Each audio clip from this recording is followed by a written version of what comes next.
We should buy one new laptop and one iMac, right? The Joe Rogan Experience podcast is brought to you by the Fleshlight.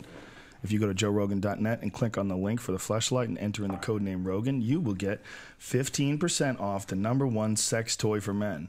You can call it a sex toy, but it's not a toy. It's some fucking serious shit, right, Brian? It's a friend. It's a friend. Sex friend for men. It's a friend with no mouth. All right, ladies and gentlemen, Tim Ferriss is in the house. We're going to get down to the nitty-gritty. We're going to learn some shit. We're going to figure this out together. The Joe Rogan Experience. Together, bitches. Run the music!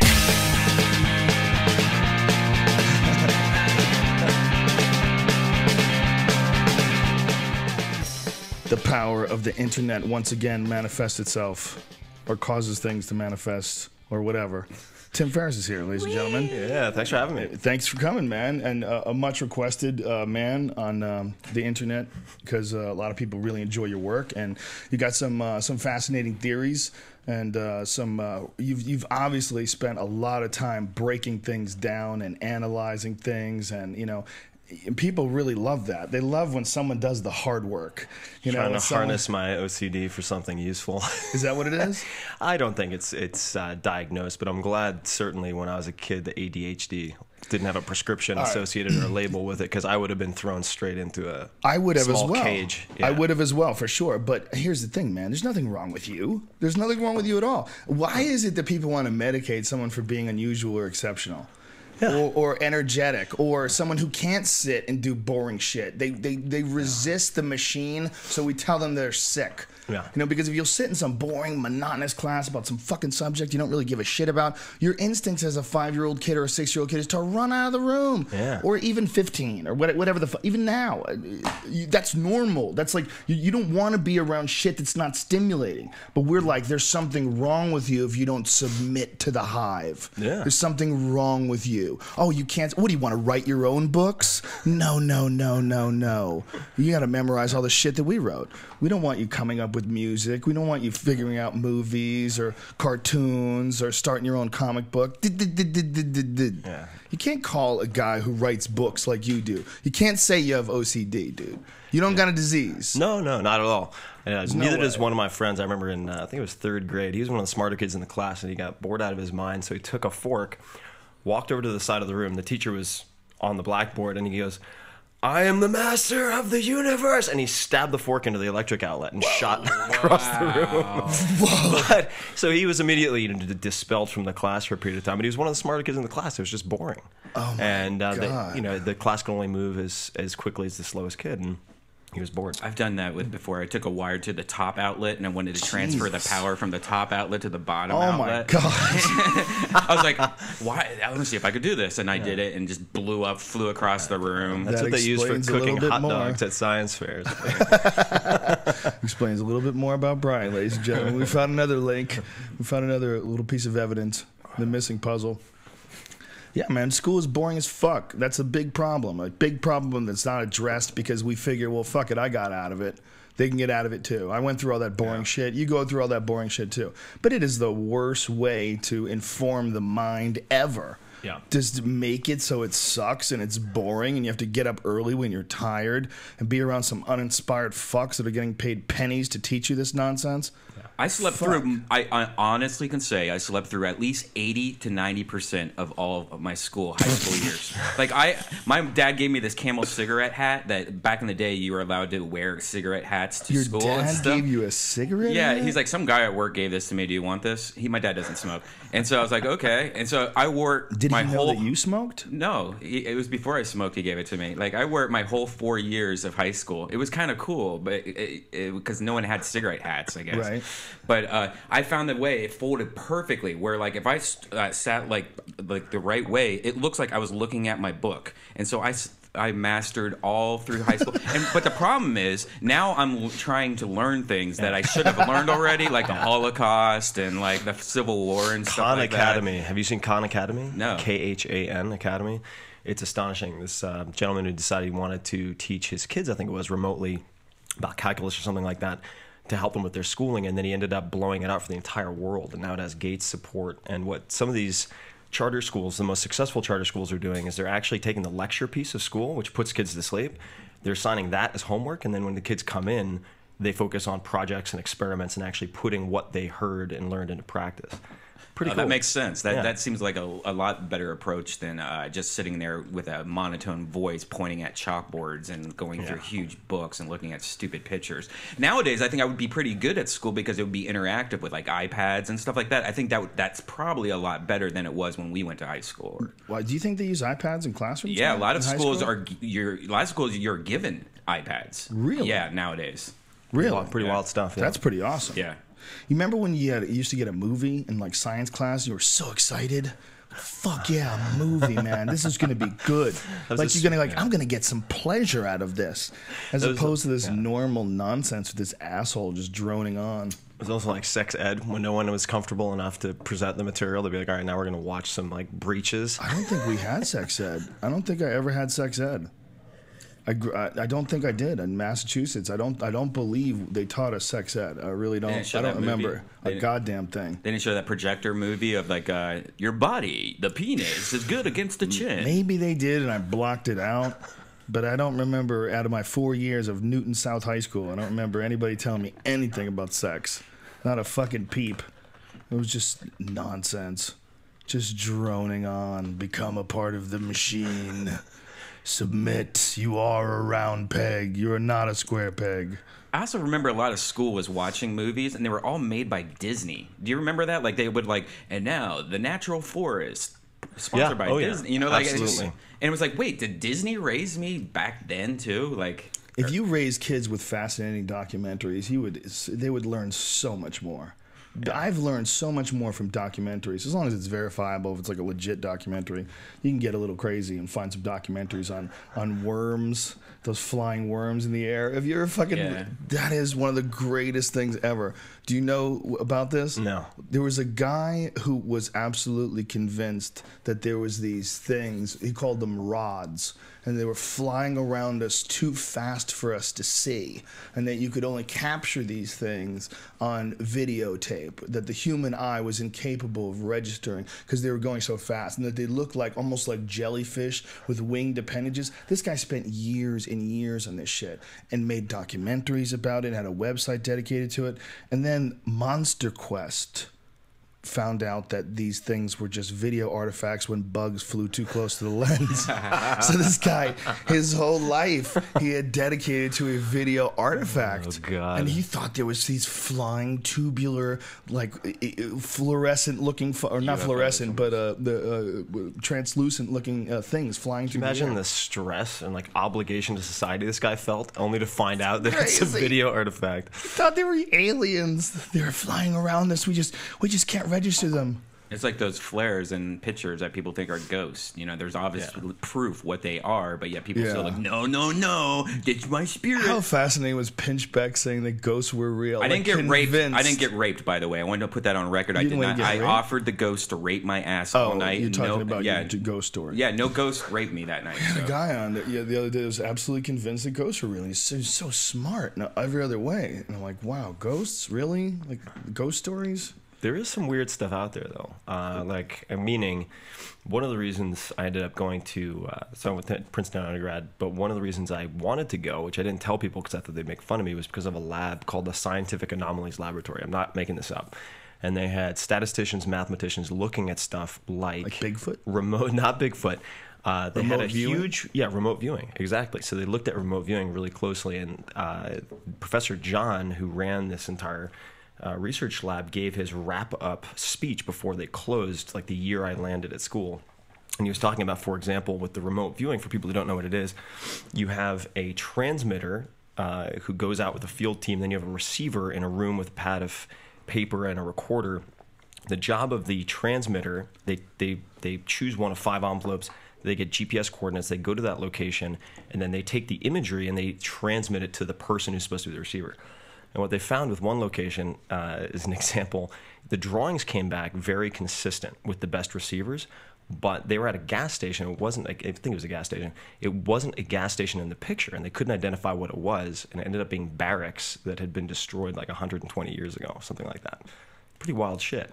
And it was an accurate depiction of these things? The drawings were consistent, and it was an accurate depiction. Doesn't the government employ a bunch of people to? I listen to Art Bell, Coast to Coast AM. That's where I get my information. But I've heard on several occasions that the government has employed people to be remote viewers. And Oh yeah, they go for submarines in particular. Yeah. Really? Yeah. This So there's something to it. There's like Starting Off International, a bunch of research institutes that have been funded by the government for that particular purpose. And I think that the math is compelling. I mean, the data are compelling. So you look at, for example, they had this huge, it looked like a pachinko machine. I saw it in person. So if you see these Japanese pinball machines, they're vertical and they have these pins. And then these small steel balls bounce down. You have to get them in somewhere. Piggle. And this thing was about 10 feet high, maybe 5 feet wide. And the objective of the person who was the subject was simply to get the balls to deviate to the left or right-hand column. That's all you had to do. And so they ran thousands and thousands and thousands of trials looking at what is in effect telekinesis. And they were able to show that, with a p-value, a significance value, that was very compelling. Like there's almost no way you can attribute this to chance if you crunch all the data. Pretty wild stuff, but doesn't mean I can move stuff around with my eyes. Right. Well, if we actually talked about this very recently, that the idea of being able to watch something and that the observer actually changes the particles, changes subatomic particles, and changes the way they interact with their environment. If that's happening on some level somewhere, on a very small level, it must be an ethic that permeates through the whole thing. Yeah. We probably just are slowly evolving and developing this ability to ultimately alter everything around us. Yeah. We just, right now, we're in this, fishy arm, leg, crawling out of the water stage. Yeah. We're just like those freaky things that made their way out of the ocean and became land animals. Yeah. I think that there's a lot of evolution left. I think the physical side obviously gets sort of cut off once you have all the creature comforts and Maslow's hierarchy handled. Then you don't have to breed for physical fitness necessarily, but I think certainly with toxins and whatnot, like that's going to force people to evolve. Environmental toxins and estrogen or endocrine disruptors and all that. They're going to figure out a way to do everything that you and I do in the gym in a fucking shot. Yeah. It's going to be real simple. It's going to be, we're just going to program your body to operate at this level. You don't need to go to the gym. You don't need to do anything. And you're going to walk around looking like Aquaman. Oh, sure. That's what's going to happen. Or like, they're going to laugh at people that lift weights. Like, why, you fucking dummy? Yeah. Why didn't you just take the shot? Just go take a shot. I've seen some pretty wild stuff with gene therapy in the course of doing the 4-hour body and meeting with all these athletes. I mean, I've written about, how I've used GH and anabolics and different things post-surgery, among other times. But the most fascinating thing I saw, which I think is probably the most dangerous also, is interleukin and gene therapy. I know one guy, I won't mention him, this is actually an MMA fighter, ended up going to China to have gene therapy performed and used interleukin therapy, gained almost 40 pounds of muscle in 1 month. And that was with no change to his training or diet. Gene therapy. So what they do is they'll take, let's say, 40 pounds of muscle in a month. Yeah. How does his heart not explode? Right. Yeah. How does his heart all of a sudden working for 40 extra pounds? No, exactly. So there are a lot of risks involved. Of course, he's also taking things like GH, IGF-1, etc. Vitamin D. But what's fascinating about the gene therapy, and you can also use like vector-based viruses to increase muscle synthesis in specific areas of the body. So the hope is, of course, that doesn't then malfunction and lead your heart or intestines to hypertrophy, because then you end up looking like some of these pro bodybuilders who are like with 6 that crazy months pregnant. gut. Yeah. Oh. Whoa, that's so weird. Yeah. Just a word to the wise, if you're going to use something like GH, then there are definitely places to do that. Watch the dosages, because if you have organ growth, that's not going to reverse as muscular growth or hypertrophy would. But after my reconstructive shoulder surgery, I used high frequency, low dose growth hormones twice a day, 6 days a week, and would absolutely do it again in a heartbeat. Absolutely, no reservations whatsoever. But yeah, I mean, that's just step one. Yeah. What this is it's genetic manipulation at a very base level. Yeah. It's like we're just adding chemicals that don't make it chemicals anymore. Let's add them. We make our own, and then we squirt them in there. Yeah. And then the glands don't know what the fuck's going on. Like, why is there this? That's why dudes, like in MMA fighters, there's several different occurrences of this where guys are very young and they have to get on testosterone. Yeah. And it could be a natural issue. It could be, something happened to them when they were young and, their testicles never fully developed. Yeah. Or it could be that they took steroids and they shocked the fucking shit out of their system to the point where your balls shut down. Yeah. That happens to dudes. Oh, and absolutely. it's pretty common, man. Yeah, yeah, You know? super common, especially if you're doing the black market and you don't have Yeah. proper post-cycle therapy and you don't know how to use, let's say, Clomid or one of these. Right. You don't know what the fuck you're doing. And you don't go to a doctor. You don't go to a and doctor. get You blood don't work know your done. blood Yeah. levels, and then you stop cold turkey. Yeah, It's that's like stupid. It's stupid. That's stupid. And you see a lot of incidences also where it appears that testosterone, the molecule of testosterone binds with, let's say, in some cases, dopamine receptors. So when people take antidepressants, also serotonin's involved. Antidepressants plus testosterone really can be a really nasty combo. Whoa, really? Yeah, so you see these cases of, let's say, supposed roid rage or people committing suicide. They blame it on anabolics, and it's actually the combination of, let's say, an anti-anxiety or antidepressive with the anabolics. I know guys who are on both. It's dangerous. Yeah. And they're dangerous guys, too. Yeah. I'm not dangerous. Brian's been on the juice for a couple of months now. I'm trying to turn him into a man. I take him to the squat rack every day after the show. Oh, God. Makes my vagina hard. Yeah, like a rack. This fucking show's in the toilet. Just started. The genetic manipulation that we're doing, though, with adding testosterone or adding estrogen or adding anything is nothing compared to what it's going to be like when they figure that shit out at a genetic level, when they know how to engineer the body. Yeah. And they figure out how to make your cells literally become 20-year-old cells. They bring your whole body to a state of where it was when you were at your peak of youth. That's so possible, man. Oh, yeah. They're so close to that. They're within a lifetime. In our lifetime, by the time we, grow old and die, they're going to have figured out a way that no one grows old I think and they're dies. within 10 years of figuring a lot of that out. So crazy. Yeah. You're going to have like old ladies that all of a sudden become hot again. Do you know how badass that would be? Like that chick if last there was night? This, if there was this. Oh Jesus! Don't be mean. Don't be mean, Brian. She's fucking smoking. Yeah, she was. You're right. Good. Be nice. I know what you're talking about. No. If you there was an old lady and she lived on your block and she was all hunched over and shit, and then over the course of like a couple of months, all of a sudden her posture came back, pop, her ass started sticking out, and she started turning into a young woman again.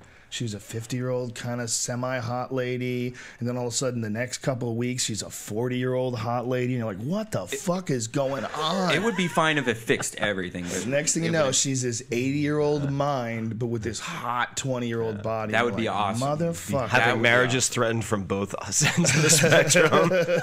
My husband left me for an 80-year-old. An 80-year-old immortal. If it made the vagina and everything grow back to a young age, it would be perfect. And like a hot body. Well, the whole body. It wouldn't just leave the vagina out. Or teeth. We got Like- good news yeah, and but bad would news. you- but would The you good shit like news is teeth? you could be 20 again. The bad news is your vagina has to stay 90. Yeah, but would it do teeth? Would it do teeth? Would it do like Well, the idea bowel is it would do your whole syndrome? body. Is she gonna be a Your hot chick that's pooping all the time because she can't control her poop? Why? Like, is it gonna do everything? Well, yeah. Well, if it does your whole body, makes your whole body younger. Whatever issues you have that are age related will go away because you won't have hormonal deficiencies anymore. You know what would be funny though is if she still liked hard candy and pie, and that she was a hot young chick, but she liked old rhubarb pies, and you're like, What is that? I like rhubarb pie, but is that All what right, old well, people like? creepy food then, What do mashed up carrots. She says, I just love mashed up carrots with my vitamins. She had All the never mind. behaviors of an 80-year-old. Yeah, I wonder if She your was super behavior hot, would but still revert. using a walker with the tennis balls on the Right. front. Still like to watch Maury when you Povich. when you see people that are cranky and old shitty people, the reason most of them that are like that is because their life is miserable. Their body feels like shit. It's falling apart. Every day is just saying, "Get the fuck off my lawn," But if you all of a sudden gave them gene therapy and their body became 20, I wonder if their behavior would revert to a 20-year-old behavior again. Yeah. Just obviously a little more experience, but Yeah, you would, right? You Yeah, wouldn't but that would be your 20-year-old like almost people. erasing memories then. Why? Because you're saying that you're getting younger, so you're going to act younger. That's meaning like you're just forgetting that you're not old anymore. No. You would still have experience. You'd still have life experience, but you'd be a lot of what people do. They fucking woo. A lot of that is just extra energy that you have. You know, a lot of dumb shit that young people do is just they're all charged up with life. You know, they're charged up with life, and all day long they're either stuck behind a desk or some unnatural thing for their body. And then when they get out at night, they want to fuck woo. That it's like, you know, it's firing it off. As you get older, you have less and less of that shit. You know, the only time you see like a 50-year-old guy going woo is like when he's just about to get arrested. You know, he has to be so drunk he's already punched somebody. He's at the "Do you know who I am" stage when they're dragging him out. You motherfucker, you know who my cousin is. Yeah, that's your life energy. You know, it's not just being clueless. There's also this bursting inferno of shit inside you because you're 20 years old and your body's alive. I think with the reversal of some of the symptoms of aging, looking at telomeres and all that stuff, I think a lot of it will be combined with regenerative medicine. So I know some guys who are printing. I mean, I've seen them print heart cells and lung cells and so forth. So my theory is that if you can keep your neurological functioning and at a high level and mitigate stuff like Parkinson's, Alzheimer's, et cetera, that you'll ultimately be able to get a replacement for just about anything else. So the simplest approach, and this has been looked at for a decade or more, is creatine monohydrate, actually 5 grams a day for staving off Alzheimer's and Parkinson's. Creatine? They're clinical studies. You can go on PubMed or Medline and look them up. They've done a lot of research. How much? What is the dosage? Very low, like 5 grams. You can get crealkaline creatine to prevent the water retention. So I had read something. Creatine, you know, like people would always say that it makes you gain water, and people would say that it's not good for your liver. But then I read online, there's no evidence that it's not good for your liver. There's no evidence it's bad for you. I'm like, well, where'd that come from? Where'd the rumor come from? Is that the pharmaceutical companies or something? Like, what is that? No, I think it started with wives' tales. It started with a few things. I think the first is that if you have a preconditioning kidney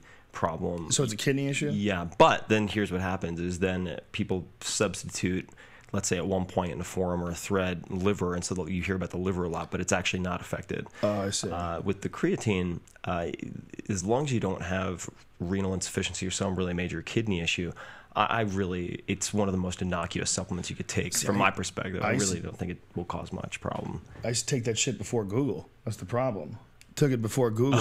I thought it actually was bad for you. People are like, dude, that fucking creatine's bad for your liver. I'm like, oh, it is? Is this something you could just buy? I know. It's before you could do any fact checking. Creatine is like, it makes you gain weight. I gained a lot of weight. I gained like 5 pounds of muscle using this stuff. It really does make you gain weight because it makes somehow or another your body retains more water, and your cells are mostly water. So it just makes your cells bigger. You actually get physically larger. Sodium cocksucker. Sodium cocksucker. What was I going to ask you? You were talking about telomeres. What is the telomeres? Telomeres. Yeah. Do you know about TA65? Yeah. Is that bullshit? What is that? It's not necessarily bullshit. I just don't think it. Explain to people what it is. So yeah, TA65 is an approach to elongating or protecting the deterioration of the caps of telomeres. So this is related to sort of chromosomal aging, and TA65 it's expensive. I don't know what the prices are now, but it's an approach that is supposed to be, at least in rodents, they've demonstrated it, able to extend the functional lifespan of your telomeres. Like that's a good way. If you look at telomeres and how they slowly shorten over time, you could almost think of it like rings on a tree, right? So just in the opposite direction. Like the shorter your telomeres are, the closer you are to your end point. TA65, my feeling is there hasn't been enough wide-scale testing that I would feel comfortable using it myself. I'm exceptionally comfortable, let's say, using moderate, responsible use of anabolics of different types, depending on your thyroid, potentially thyroid, and then combining that with creatine and a few other things. But personally, I would not use TA65 at this point. I don't know. I know one guy who used it, but I only know him online, and I know him in real life. But his Bad Bobby. His dad started using it, and his dad started getting really good results with it. Yeah. Like, so he stopped using it. He just tried it. He said he didn't feel like it was doing anything for him. But his dad, apparently, who's, you know, an older guy, it's like it's helping him see better. I have a buddy who's using it, and he's a CEO in Silicon Valley, and he said that he's noticed gray hair turning black again and things like that. Whoa. Now, right? But does he have a crystal on his neck? No. This is this is an engineer type. He's no BS. But for me, I'm happy to wait. Like, if this stuff works as people say it works, well, if I wait 3 years, it doesn't matter, right? Right. Good point. I'll let those beta testers, grow fucking horns or whatever, and then I'll be like, yeah, they didn't tell you about the horns. Turn into chimpanzees. TS65 is interesting, though. I mean, what's also interesting is lobsters. People look at lobsters to study life extension because they don't exhibit any of the normal signs of aging. So there are people who believe that they would live for hundreds and hundreds of years if they weren't caught and killed. Really? Yeah. So lobsters. What is the oldest one we've ever observed? I don't know. It's a good question. I don't know. We should all start taking lobster oil or something. Lobsters are yummy. That's the next thing, lobster oil. Delicious. I remember being high as fuck once at Morton's, at Morton's Steakhouse. They walk by with the cart and they show you, this is the prime, USDA sirloin cut, and, you can have it with this and that. And then he holds up the lobster. And the lobster's moving, and I'm barbecued. I'm sitting there with Eddie Bravo, and we're both going, look at that motherfucker. Look at that alien thing that he's holding up. Yeah. Like, how that fucking soulless, emotionless creature, that giant bug that lives in the ocean, They're creepy and he's looking. holding on to it. Can you imagine the first guy who's like, I'm going to eat this? Yeah. Like the first guy who pulls that up in front of the villagers, he's like, yeah, you guys, I've had enough to drink. I'm going to eat this. That's a bold motherfucker. Yeah. So speaking of documentaries, I'd be curious. Do you have any particular top favorites? Wow. All-time favorites? The Corporation was one of my all-time favorites. I've heard this is good. That's a haven't seen it. disturbing fucking documentary. Enron, the smartest guys That's in the a room. good doc. That was a really good Burn, one. motherfucker, burn when California's going down. Unbelievable. God Who Wasn't There is pretty good. Yeah, that's a good one. Food Incorporated. Food Incorporated. Have you guys is very seen disturbing. Man on Wire? No, I haven't seen that one. That's about the tightrope walker, right? About the guys who sneak into the World Trade Center and then tightrope walk across to the other tower, like between there's the two towers. Oh my God! Did he really? Yeah. And he made it? Yeah, they've video. It's awesome. Jesus, really that good. hurts my dick just sitting here thinking about it. Oh yeah, he not only walked across it, he stayed up there for like 30 minutes or something. Actually laid down on the wire, then stood back up. Oh my God! Yeah, that was hard to watch. That was a hard to watch balance that documentary. these fucking guys have, the limits of human physicality. We really truly don't. We don't. No one has really sort of actualized the full potential of all the human athletic abilities, like gymnastics and basketball and track and field and fighting, and eventually, will people live long enough so one person could be like a master at all sports and all games and all things all physical? Starts with life extension. That's why a lot of the sort of singularity focused or just life extension focused tech CEOs, guys who've made hundreds of millions of dollars, they're pouring it into these startups they think will be able to make them live forever, because that's what they see as their rate limiting step for learning all this stuff. Well, yeah, I mean, if you really think about it, if you could live to be 1,000 years old, how many languages would you learn? How many books would you read? How many things would you be into? How many things would you, I don't believe you ever truly master anything. You master a certain level of proficiency, but there's always levels. There's always levels above. There's always more to learn. But how amazing would it be to be able to accumulate 1,000 years worth of information? Yeah. But then again, maybe you just waste your time spinning your wheels here in this stupid dimension, and that once we pop through to the next thing, we're like, why would we waste any of our fucking time? We were just playing with blocks in kindergarten. Just constrained by the monkey ego, tied into this fucking caveman body. Living with all these other savages shooting missiles at each other. I mean, that's really what's going on. They will, for sure, one day, thousands of years from now, the way we study Sumer, and we study Mesopotamia, and we see the pictures of the carriages and how they rode into battle with fucking sticks with big pieces of metal on the end of the sticks, and how we go, look at these fucking retards. They're gonna look at us like that too, for sure, 100%, right? Yeah. Oh yeah, for sure. No doubt about it. It's impossible to avoid. Yeah, I don't think we're I don't know, man. Do you wonder what's going to happen between all this stuff? Like, because the life extension, if it actually becomes something mainstream and popular, well, what the fuck, man? No one's going to die, and there's going to be way too many of us almost immediately. I think we'll have a pandemic in the next 3 years. Do you think so? Really? Yeah. I think that whether it is how do you come up with naturally 3 years? I think that if you look at the population density and the technological capabilities and the cost of biotech. So for example, I had a friend of mine, he runs a publicly traded biotech company. He said, I have 100 of the best scientists in the world. If we wanted to end the world, like, we could do it. Absolutely. It's like, give us 6 months. Jesus we could Christ. engineer a virus containing A, B, and C that would be communicable just like the common cold. We'd seed it in 3 or 4 metropolitan areas. End of story. He had a great idea. What if you infuse the common cold with LSD? So that as people, was that your idea or Duncan's? I think it was Duncan. Duncan's idea. Yeah. So that as you get the cold, you also trip your fucking balls off. And you could literally get a whole state sick with LSD. Well, Is that possible? Well, you'd have to find something that was either replicable by virus or by bacteria. I'm sure there's something out there. Like, maybe it's something naturally occurring, like 5-MeO DMT or something like that, as opposed to lysergic. Just gonna be Starbucks. That's all it's gonna be. Yeah. Well, the thing I would think about, the reason why acid would be a good one is because it's so small. So you need such a small amount of it to affect you.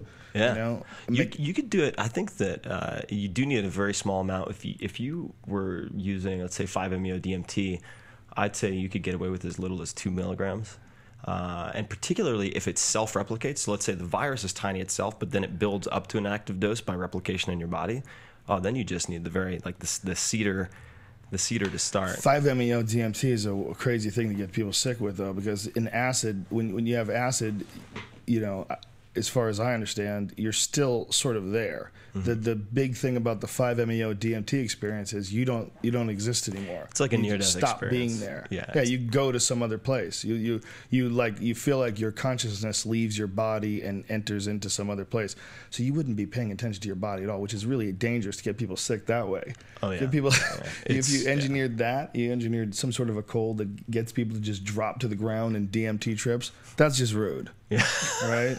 That's well, I guess it depends on what your objectives are for seeding a state with LSD. Enlightenment. Yeah. Yeah, you can do It sounds that. ridiculous because most people use it for recreational purposes, but I think any sort of a mass ego erasing experience like that could only help people. Look, September 11th was a terrible thing that happened. It was horrible. I knew people that knew people that died there. I've talked to people that saw bodies hitting the ground. Renazizi was in that building. But what it did do, and it was really strange, was made everybody really nice for a while. Yeah. Everybody was really like friendly and neighborly, and there was a real sense in New York of everybody being together in a way that I never felt there before. Yeah. It was always, New York was always like, don't look at me, fuck you, out of my way. There was always this thing that happens when you have this the diffusion of responsibility because the population numbers are so high. You get this non-feeling and friendly environment. It's impossible to interact with everyone, so you just fucking put your blinders on,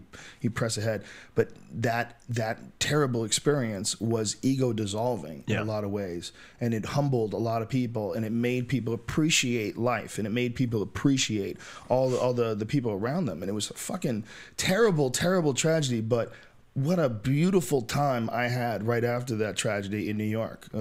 I remember I was there like a few months later. I was like, wow, everybody's so cool. I hope this sticks. That's all I remember thinking. Like, I hope this sticks, man. I hope people realize, we should all be like this. We should all be like brothers and sisters and friendly to each other. And firefighters should get laid. There should be chicks that are fucking trying to blow firefighters. They're all fired up, Because for a while, firefighters were fucking rock stars in New York. Yeah. And then eventually just fucking died off, and you got a few fucking older firefighters with young guy haircuts who talk about the glory days of September 11. They're like 50 now, but bro, I was 40. I was just divorced, okay? I'm just walking around everywhere I go with my fire hat on. I didn't even bother taking it off. They're just diving on my dick, yo. Did they have a 9/11 firefighter calendar, like a sexy calendar? They must have. They had to, right? Yeah, they must have. They had to have, right? The gay community capitalizes on things like that, sure. This is Tony over at Unit 14. Yeah. The ego dissolving though is important. And Yeah, I think it's huge. I think you can. Well, you know this, but you can definitely engineer it. I've always once a year I do high dose mushrooms, psilocybin, as a reset.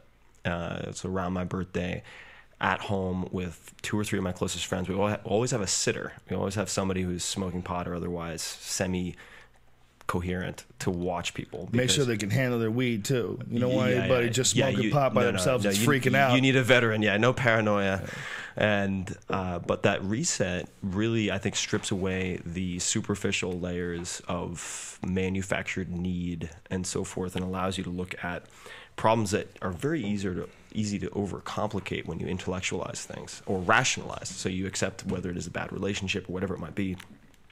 And the afterglow effect that I've felt after each of these resets, and each one has been transformative, and it's in solving 1 or 2 major problems in my life, is there's this afterglow effect of supreme clarity in terms of your priorities and values for a few months. For me, it really lasts a long time. I'm taking serious quantities, but How many grams? I don't know the grams. I've done it sort of eyeball portioning, but I would say like a half a gallon. Let's see, what Ziploc bags, like a gallon's that, right? Like half of that. Whoa. Yeah. That's a lot of fucking shrooms, or you're getting really bad shrooms. Probably a combination of 2, but I mean, it's time travel. You're not, you don't function properly. What do you think the weight of that is? That sounds. Really don't know. That sounds like a half ounce. Or I mean, a friend of mine used to grow really extensively, so I've never seen him weigh anything. I've just started with They visual. always tell you should weigh it. You should weigh it so you know what you're doing. I accidentally took, I think, 6 or 7 grams recently, and it was the closest to death that I've ever felt on mushrooms. It was to the point where it felt like I was poisoned on this, where I was puking up. How much do you fuck with the isolation tank? I've never been in an isolation tank. I've been dying to do it. I actually had Charlie, who works with me, find locations in San Francisco. And this was a few months ago. And then I had to take off for travel and wasn't able to do it. But I've been dying to do isolation tanks for a long time.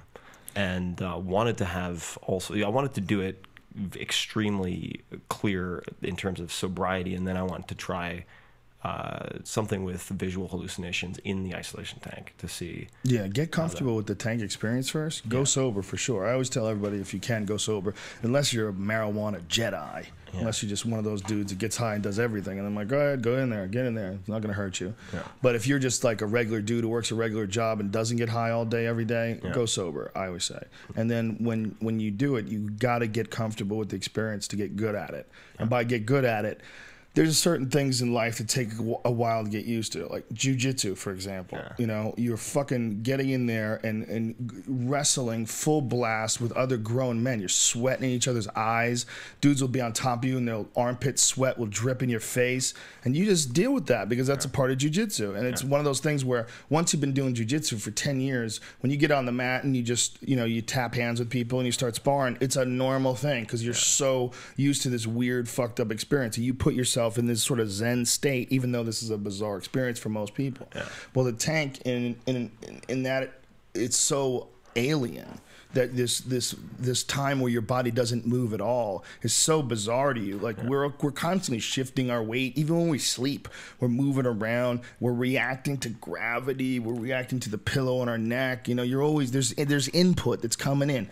It's the only time where there's no input, and it's so hard to just manage that. Yeah. It's so hard to just relax because you'll start coming up with fake things like my dick itches. Fuck, should I itch my dick? And you'll start thinking like I could just itch my dick, but then I'm gonna get salty water on my dick, and then it's gonna itch some more. And it takes a long time. It takes a bunch of different uses till you get to where, like when I go in that thing, that's my home, man. I'm so used to that thing. I close that door, I lie back, and I go, let's find out what's up. Let's find out what's up. Let's see what's up. And I never go in sober anymore. I'm always blitzed when I get in there because I just feel like marijuana, especially high doses, make you very, very sensitive, and it makes you very. You contemplate things you might not have contemplated. My mind is always racing in a million different directions, thinking about things, and there's nothing like the isolation tank to enhance that. Because when you have nothing coming into your mind from the body is sending no signals. Like all of a sudden you have radio silence, and the mind is on its own. The mind without any sensory input is fucking superpowered, man, in a way that it's very difficult to describe because nobody ever experiences it. It's the only environment like that in the world where there's nothing coming in. And it is beyond bizarre to me that more people aren't aware of this fucking thing.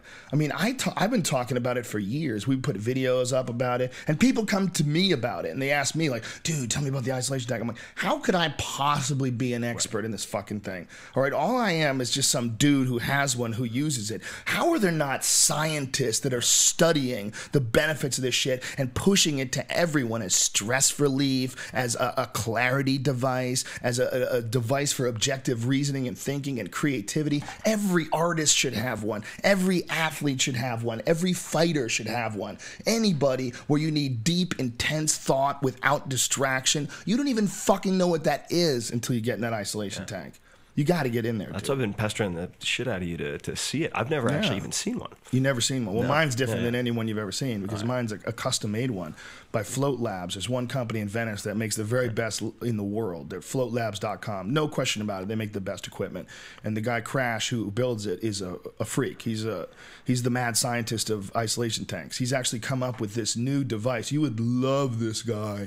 He's right up your alley. I want to introduce you guys to each other because he's so fucking nuts. Super genius, brilliant, but nuts. And his latest thing is he's got this screen that he's developed for use above the isolation tank and speakers that float in the water right next to your ears. So you center yourself in between these two speakers, and then the screen emits so little light that you cannot see the edges. You cannot see anything except the image because you're in complete pitch blackness when you're in that tank. So anything, is visual. Anything is visible. So it's the lowest amount of light physically possible for these things. So literally the image is just floating in space in front of you with no other distractions. And apparently you can learn like a motherfucker this way. You retain an incredible amount of information. You have all these the access to all this resources of your mind that are usually thinking about, like, man, my ass is fucking uncomfortable, and should I take my wallet out of my back pocket, or these shoes suck, and I got a hole in my sock. All this information that keeps constantly coming into the mind about just social things and noises. There's none of that in there. There's none of that in there. Just this floating image. So he's dedicated a considerable amount of time over the last 3 years. He keeps talking to me about it. I'm not interested in it because, to me, what's fascinating about the isolation tank is the quiet and solitude, and I want to go in. I don't want to see things. I want to go in. I want to explore the mind. I want to explore possible directions of consciousness, whether or not you can control that shit. How much of your thought and how much of creativity you can control. That's all I'm concerned with. That's why I like to use the thing. But if you wanted to use it as an educational tool, it would be fucking incredible. It'd be great. Have you played around with lucid dreaming at all? This is a very interesting subject because we just started selling this stuff called Alpha Brain. And what Alpha Brain is, it's a nootropic, and it's basically a bunch of different naturally occurring chemicals, things from plants and what have you, and synthesized things that are supposed to enhance cognitive function. So we put it out, and it makes me feel clearer. How much of that is a placebo effect? I'm more than willing to admit that I don't know, because the placebo effect is a phenomenal thing. And on top of it, it's been proven that the placebo effect actually can work even on people who know it's a placebo. So it's a very bizarre and misunderstood thing. But the dreams lead me in my objective analysis of it to say there's something very clear that's happening. The dreams are much more vivid and they're lucid. I'm having lucid dreams all the time. And on top of that, I remember a good deal of them when I wake up, which is pretty rare. Absolutely. I'm in the middle of dreams and I just stop and I go, whoa, I'm in the middle of a dream now, and I'm not even close to waking up. Like, this is weird, because a lot of times I'd be in the middle of a dream and I go, fucking, this is amazing. Oh my God, I'm dreaming. Oh, I'm awake. It's like I freak out that I'm dreaming and I blow the illusion away. But with this stuff, for whatever reason, when I take these Alpha Brain pills, especially at night, I wake up while I'm having these lucid dreams, and I'm able to stay in the dream. I don't. They say it's choline. Do you know? So the acetylcholine, the neurotransmitter, moderates a lot of this, and I'm wondering if your product has huperzine A in it. Huperzine A. Okay, so huperzine A is an acetylcholinesterase inhibitor. So the ACE, if you ever see that, grab you one. I'll show you what it is. Yeah. So the ACE, like acetylcholinesterase, is something that breaks down acetylcholine. So if it's an acetylcholinesterase inhibitor, it means that it allows acetylcholine to last longer. So it pretty much stays awake longer. It's yeah, more active. It increases, and I may get some of the technicalities wrong, but the half-life of acetylcholine. So huperzine A is really fascinating. Can you actually read there that it is. little? Yeah, sure. So this is. I can't read that shit at all. Wow, yeah, this is challenging font. GPC choline, Huperzia serrata. So that's the 0.5% huperzine A. That definitely will help. Vimpocetine or vimpositine, also very cool. I used to have this in the product that I used to make back in the day. Well, dude, take one of those and tell me what you think of it, because I've been will light me up. giving it to my friends, and every single one of them has had positive experiences with it. I really do think it makes my mind seem clearer. If people are interested, we sell it at onnit.com, ONNIT.com. We sold out of all of our orders in like the first couple of weeks of August. It took cool. We sort of underestimated the amount of demand for this stuff, but it works. I swear it works. I shit you not. I wouldn't be talking about this. And it's one of, when I tell people, if I'm selling something or if I'm promoting something, I guarantee you 100% I believe it. You might not agree with me. You might say it doesn't work, but I would never bullshit you. Never. And this stuff, to me, I feel it does something to me. Well, I feel it allows my mind to function at a smooth and energetic level. It feels good. Yeah, the ingredients make sense. I got started with the smart drug stuff in college. I decided to use the FDA personal importation policy to bring in piracetam, hydrogene, vasopressin, all of these drugs from Europe to test on myself for learning purposes. And one of them, vasopressin, is used as an antidiuretic hormone in kids. If they're older and they wet the bed, they start using this nasal spray, which is vasopressin. What's fascinating about it is part of the reason if some people feel that they experience, say, memory loss with alcohol if they drink too much is it depletes you of vasopressin, which is necessary for short-term memory. Some types of pot also. But if you squirt vasopressin into each nostril, what I was able to do is before Chinese character tests, we would have these character quizzes, and I could literally take 2 shots, one in each nostril, flip through the characters because it has a very short effect, and then 10 minutes later score 98 plus on these recall tests. Oh, yeah, it was wild. Holy shit. Really wild shit. What is the shelf? I mean, what is the active life of it, though? Oh, it's very, very short. Well, here's the thing. Half hour? Yeah, something like that, I would guess. But actually, it probably lasts longer. But the learning effect that I experienced was very short. It was like 30 minutes. But since it's antidiuretic, I mean, it doesn't, as a parent, wouldn't do you very much good to have your kid not piss for 30 minutes and then just wet the bed. So I'm imagining it lasts longer. But the other one, what's going on though? Why does it allow you to memorize? So my understanding, and somebody who's listening can probably do a better job on Google of getting the details off Wikipedia or wherever, but vasopressin, my understanding is that it is a hormone that is necessary for short-term memory. So the actual formation of the short-term memories, which is all biologically limited. And I think we are very optimistic about how much we know about the brain. I think that we'll have to rewrite it all in 5 years probably, but most people think of short-term, you have working memory, short-term memory, and long-term memory. For that transfer to short-term to long-term, once it makes that jump, you're good to go. So it's not like when I stopped using vasopressin, I lost those memories. As long as I repeated it, used intelligent spaced repetition to repeat it at some point before I lost it, with like the Ebbinghaus curve and all of that. So Pimsleur, if people are interested, Pimsleur is the guy who looked very closely at this. What's that spell his name? Pimsleur, and they have a lot of language programs based on his methodology. I find it really slow. I think there are faster ways to do it, but the vasopressin and then hydrogene I found to have a really favorable sort of effect to side effect ratio. Whereas vimpositine, I didn't see anything from. Some of the really strong stuff like modafinil. Have you added? No, Olympic, but I tried that vimprosine. How do you say it? Vimpositine. Oh no, there's So I think I might make. This is vimpositine. right here, which is in this. I've tried that on its own, and I didn't really feel anything with it. You'll feel a lot if you, and I don't recommend this, but what it does is it sensitizes you to other things, which is part of the reason why it makes sense to have in small doses in a product like this, which is why I'm happy to pop one of these, but I'm going to wait about 30 minutes because I know that the blood caffeine concentration I have right now, if I combine it with vinpocetine, I'll be fucking ricocheting off the walls. Really? Give me that. Let me try that.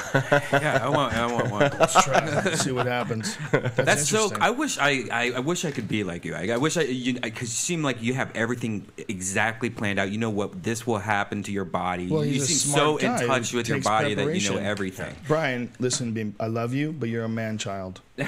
No, but okay. I mean, like, you know, most of the most fittest people and the smartest people aren't connected to their body as much as you are. We're going to take an experiment. I need some. I'm going to need to grab some of your water then. In that case, sure. So I'll encourage everybody to listen carefully as my word per minute rate goes through the roof. Yeah, cool. Thank you. But powerful drugs. Powerful smart drugs. We have quite a combination of things going on. What? What's that? Oh, we do? Yeah. We got caffeine, weed, this stuff. We got a lot happening. We're experimenting with the mind. So we at onit.com, we just started putting this stuff out, and the positive feedback has been fucking crazy, man. People love this shit, and you can have that, man. I'm not gonna drink out of it now. It's a good choice.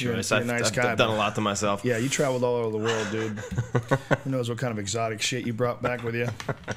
How did you get into this whole writing books and you know, and breaking things down? You have so many internet speeches and so many different.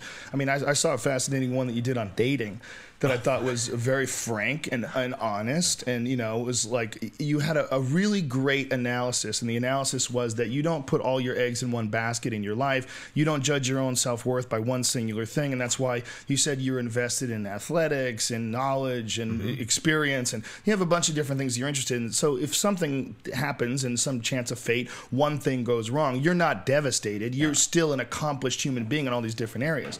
But that so many people will get involved in relationships, and from the get-go they will just grab one girl and just stick with this one. And you were like, date a few different women. It seems so self-evident, seems so obvious, but date more than one woman until you find the one you like the best. If you stick with one like right off the bat, just because this was, you know, especially when you first know each other and you're both completely full of shit, you know, I mean, God, it's especially when you're young. I mean, what 24-year-old is really that person when you first start dating them?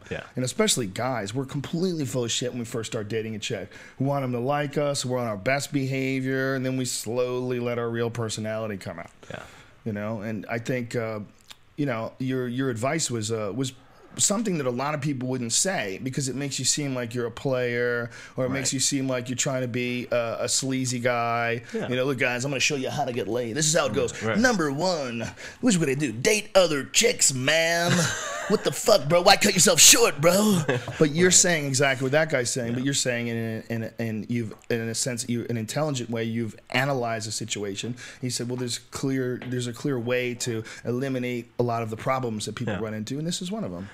Yeah, and it's for me, I think that's part of the reason I get so much shit online too, is that if I have a strong opinion based on experiments or data or whatever, I'll share it, and then there's a lot that is then misconstrued from that, or maybe I just come across like a dick. I don't know. It could be that too.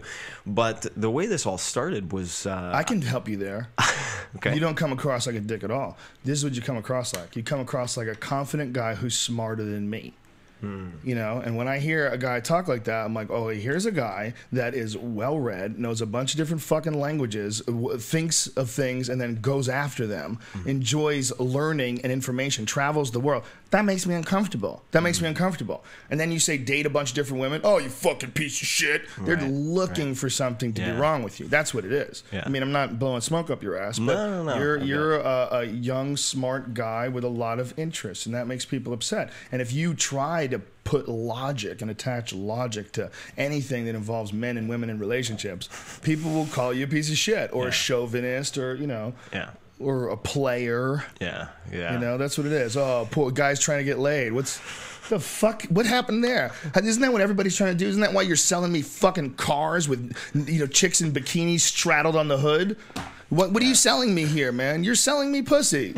And then if somebody actually likes pussy, and they go, oh, he goes after pussy, what's he doing, you fucking weak thing with your ego? And, oh, he thinks he's a hot shit. So you know Chinese, fuck you. You know, it's something about someone who's like out there just doing a bunch of shit while you're sitting at home with a beer in your lap. And you're like, this fucking queer. You know, you just, that's what it is. That's the hate you're getting. You're not doing anything wrong. There's a large contingent of people who are convinced that I'm gay also. Really? Oh, yeah, it goes both ways. But well, you talk too smart. You don't have enough flavor in your voice. I've masked it. I'm from Long Island originally, man. It took so while. Yeah. Well, you're a smart guy. You look. Look. Here's the deal. I had a Boston accent. I had a Boston accent for a while. I got rid of my Boston accent. Yeah. I had it. I listened to myself on TV when I was 19 years old. I heard myself talking in an interview, and I was like, "Oh my god, I sound like the biggest fucking moron." There was a Taekwondo tournament that I won, and I was on TV, and they're like, yeah, we've been working really hard. And I was like, oh, you listen to me? What is wrong with that? You can shake that shit loose. Yeah. But, you know, we obviously imitate our environment. Yeah. And your environment over the, you know, a big period of your life has been around thinkers, and your environment has been around, you know, people that are like-minded and, you know, and in these subjects that you're pursuing. That's why you sound like a gay. Okay. Fair enough. It's not that you sound like you're gay. Yeah. You just sound like nobody they know. See, they don't know anybody like that. They don't know anybody super smart. You know, I've made a lot of mistakes in a couple of narrow areas, and I think that allows me to talk. I mean, I use a lot of vocabulary in a few places, but the writing part was totally accidental. Really? Yeah, I find writing really difficult. Well, this fucking book's giant, dude. Yeah, it's a big one. It's like a 4-hour body. His latest one. This is your latest one. This is a giant ass book, son. It's a big one. Yeah, that was after cutting 150 pages too, if you can believe it. Yeah, there's like 600 fucking pages in this thing. I promised myself after college, because my senior thesis almost killed me. I actually took a year off of school in large part because this project became such a monster for me. And I promised myself that I would never write anything longer than an email when I graduated, and obviously that didn't work out very well. But I knew I wanted to be a teacher because of a few people in my life who had a huge impact on me, like my wrestling coach, Mr. Buxton, a number, Reverend Greenleaf, a number of others, and I just wanted to have that impact on other people. But I felt like, all right, I'm gonna have to go out in the real world, actually do something, and then I'll go back and teach. Probably in 9th grade, I think that was a really sensitive, malleable time. But when I stumbled across the writing stuff is because I was teaching a class twice a year, and one of the students in feedback form said something along the lines of, I don't know why you're teaching 50 students in a class, you just write a book and be done with it. Like, ha ha ha. And I started gathering these notes because I had terrible insomnia at the time, and I would wake up and I would just write down whatever I was thinking to go back to sleep. It wasn't to keep the notes. And these notes started piling up with sort of hypothetical chapters and this, that, and the other thing. And finally just asked a friend of mine who's a writer, I was like, is this full of shit, or should I actually go for this? And he says, yeah, no, you should go for it. And he introduced me to 4 agents. 3 of them turned me down flat. 1 was brand new but had a lot of experience in publishing, so he signed with me. He was very early stage, and then 26 publishers turned it down, and the 27th one took it, and then I was like, oh shit, now I have to write a book. And wow. Yeah. Initial print run was like $9,000 or something like that. And what is the premise behind your first book? Is the 4-hour work week? Yeah. What is the premise behind that? So the premise behind that, I'd say, is twofold. The first is that the deferred life plan, i.e. a retirement-based career planning model, is fundamentally flawed in a number of ways, fatally flawed, both financially, sort of numerically, and then also it's assuming you will live a long time, which is, I think, a really foolish way to spec out the next 20, 30 years of your prime physical lifetime. Second is that if you use a few approaches to analyzing your ideal lifestyle that you're reserving for retirement, you actually arrive at a number, like a target monthly income to finance that, whether it's the Aston Martin, the frickin' Chateau, whatever the hell it might be, that there are ways to analyze your work so you can get 5 to 10x per hour more done. Whether you choose to then reduce your hours or just work the same number of hours and just get 10x the output, there are things like Parkinson's Law, 80-20 analysis that you can apply to your life just like you would apply it to a company if you were a CEO, and you can jack up your productivity. That's the premise of the first book. And so, working with, I'm involved with a lot of startups in Silicon Valley, like, investor in Facebook and Twitter, and stumble upon Evernote, things like this. And you see the type of split testing they do, like testing 2 homepages, and then they look at the numbers, and then they'll test 2 different buttons, and then they'll look at the numbers. And you can, that led me to do that first with my own business, which was in the sports nutrition world. And then after, to look at language the same way. I'm like, all right, I'm going to test Pimsleur versus Michelle Thomas for 2 weeks. And these are the objective criteria I'm going to use to assess which is the better method. And I just started applying that same type of split testing, like the drugs, same deal. I'll test too. Yesterday, I'm writing a book about cooking and food right now, and I'm trying not to chop my fingers off. So I actually bought a knife and a cutting board, and I'm traveling with it. I have it in my bag right now, actually. But and I was chopping, and I separated like celery out into equal lengths to test a Chinese method of chopping and then like a French method of chopping. I just wanted to see which one was fastest, and so like laid it out. It's kind of weird, but... Dude, you're a fucking weirdo, bro. When you're measuring celery, looking for the Chinese method, just chop that shit up, dude. What are you doing? That's ridiculous. I know. But you know what? You never get to the mindset to write a book like the 4-hour work week unless you have some sort of, you can call it OCD, but it's really just an exceptional interest in things. Yeah. And I owe that to my parents, honestly. But what my parents did, they never... I came from a very moderate background. Both my parents worked, dual income family, and they didn't have a lot of money for all sorts of trips and things like that, but they would expose me to all sorts of different types of things like the aquarium, or take me to the beach to, let's say, pick up magnetic sand, like the black sand with magnets and so forth. And then when I have a younger brother, and when one of us would become fixated on something that we really were drawn to, then my parents would just put everything behind it. And so they didn't have a budget for BB guns out, like new bike out, but they said we always have a budget for books. So I remember I got really into fish and sharks more specifically. So my mom bought me this really expensive book. It's like $40 hardcover Audubon Society. I think it was Audubon Society, but it was fish. And I took it to school, and the teacher said to my mom at some point, she's like, you really shouldn't allow him to bring the book to school. He'll destroy the book. And my mom was like, he's not going to destroy the book. You're an idiot. And I think that by the training, the conditioning that I've had through my parents to just go after whatever I'm interested in, feel supported in doing that, is what's led me to all this stuff. Has it ever backfired when it comes to chicks? Have you ever become an unwanted stalker and didn't realize you were doing it? You were just trying to be so persistent and shaky, and that it became a sickness? Not so much as a stalker. The one habit I have, which gets me into a lot of trouble with guys as much as chicks, this might be also related to the gay thing, is that I'm really it's sucking all the cocks. It's a terrible habit, and once you start, I don't. It's like cigarettes. Yeah, but no, what I was gonna say is that could be edited terribly. But what? It's a ringtone now. This is my ringtone, Tim Ferriss ringtone.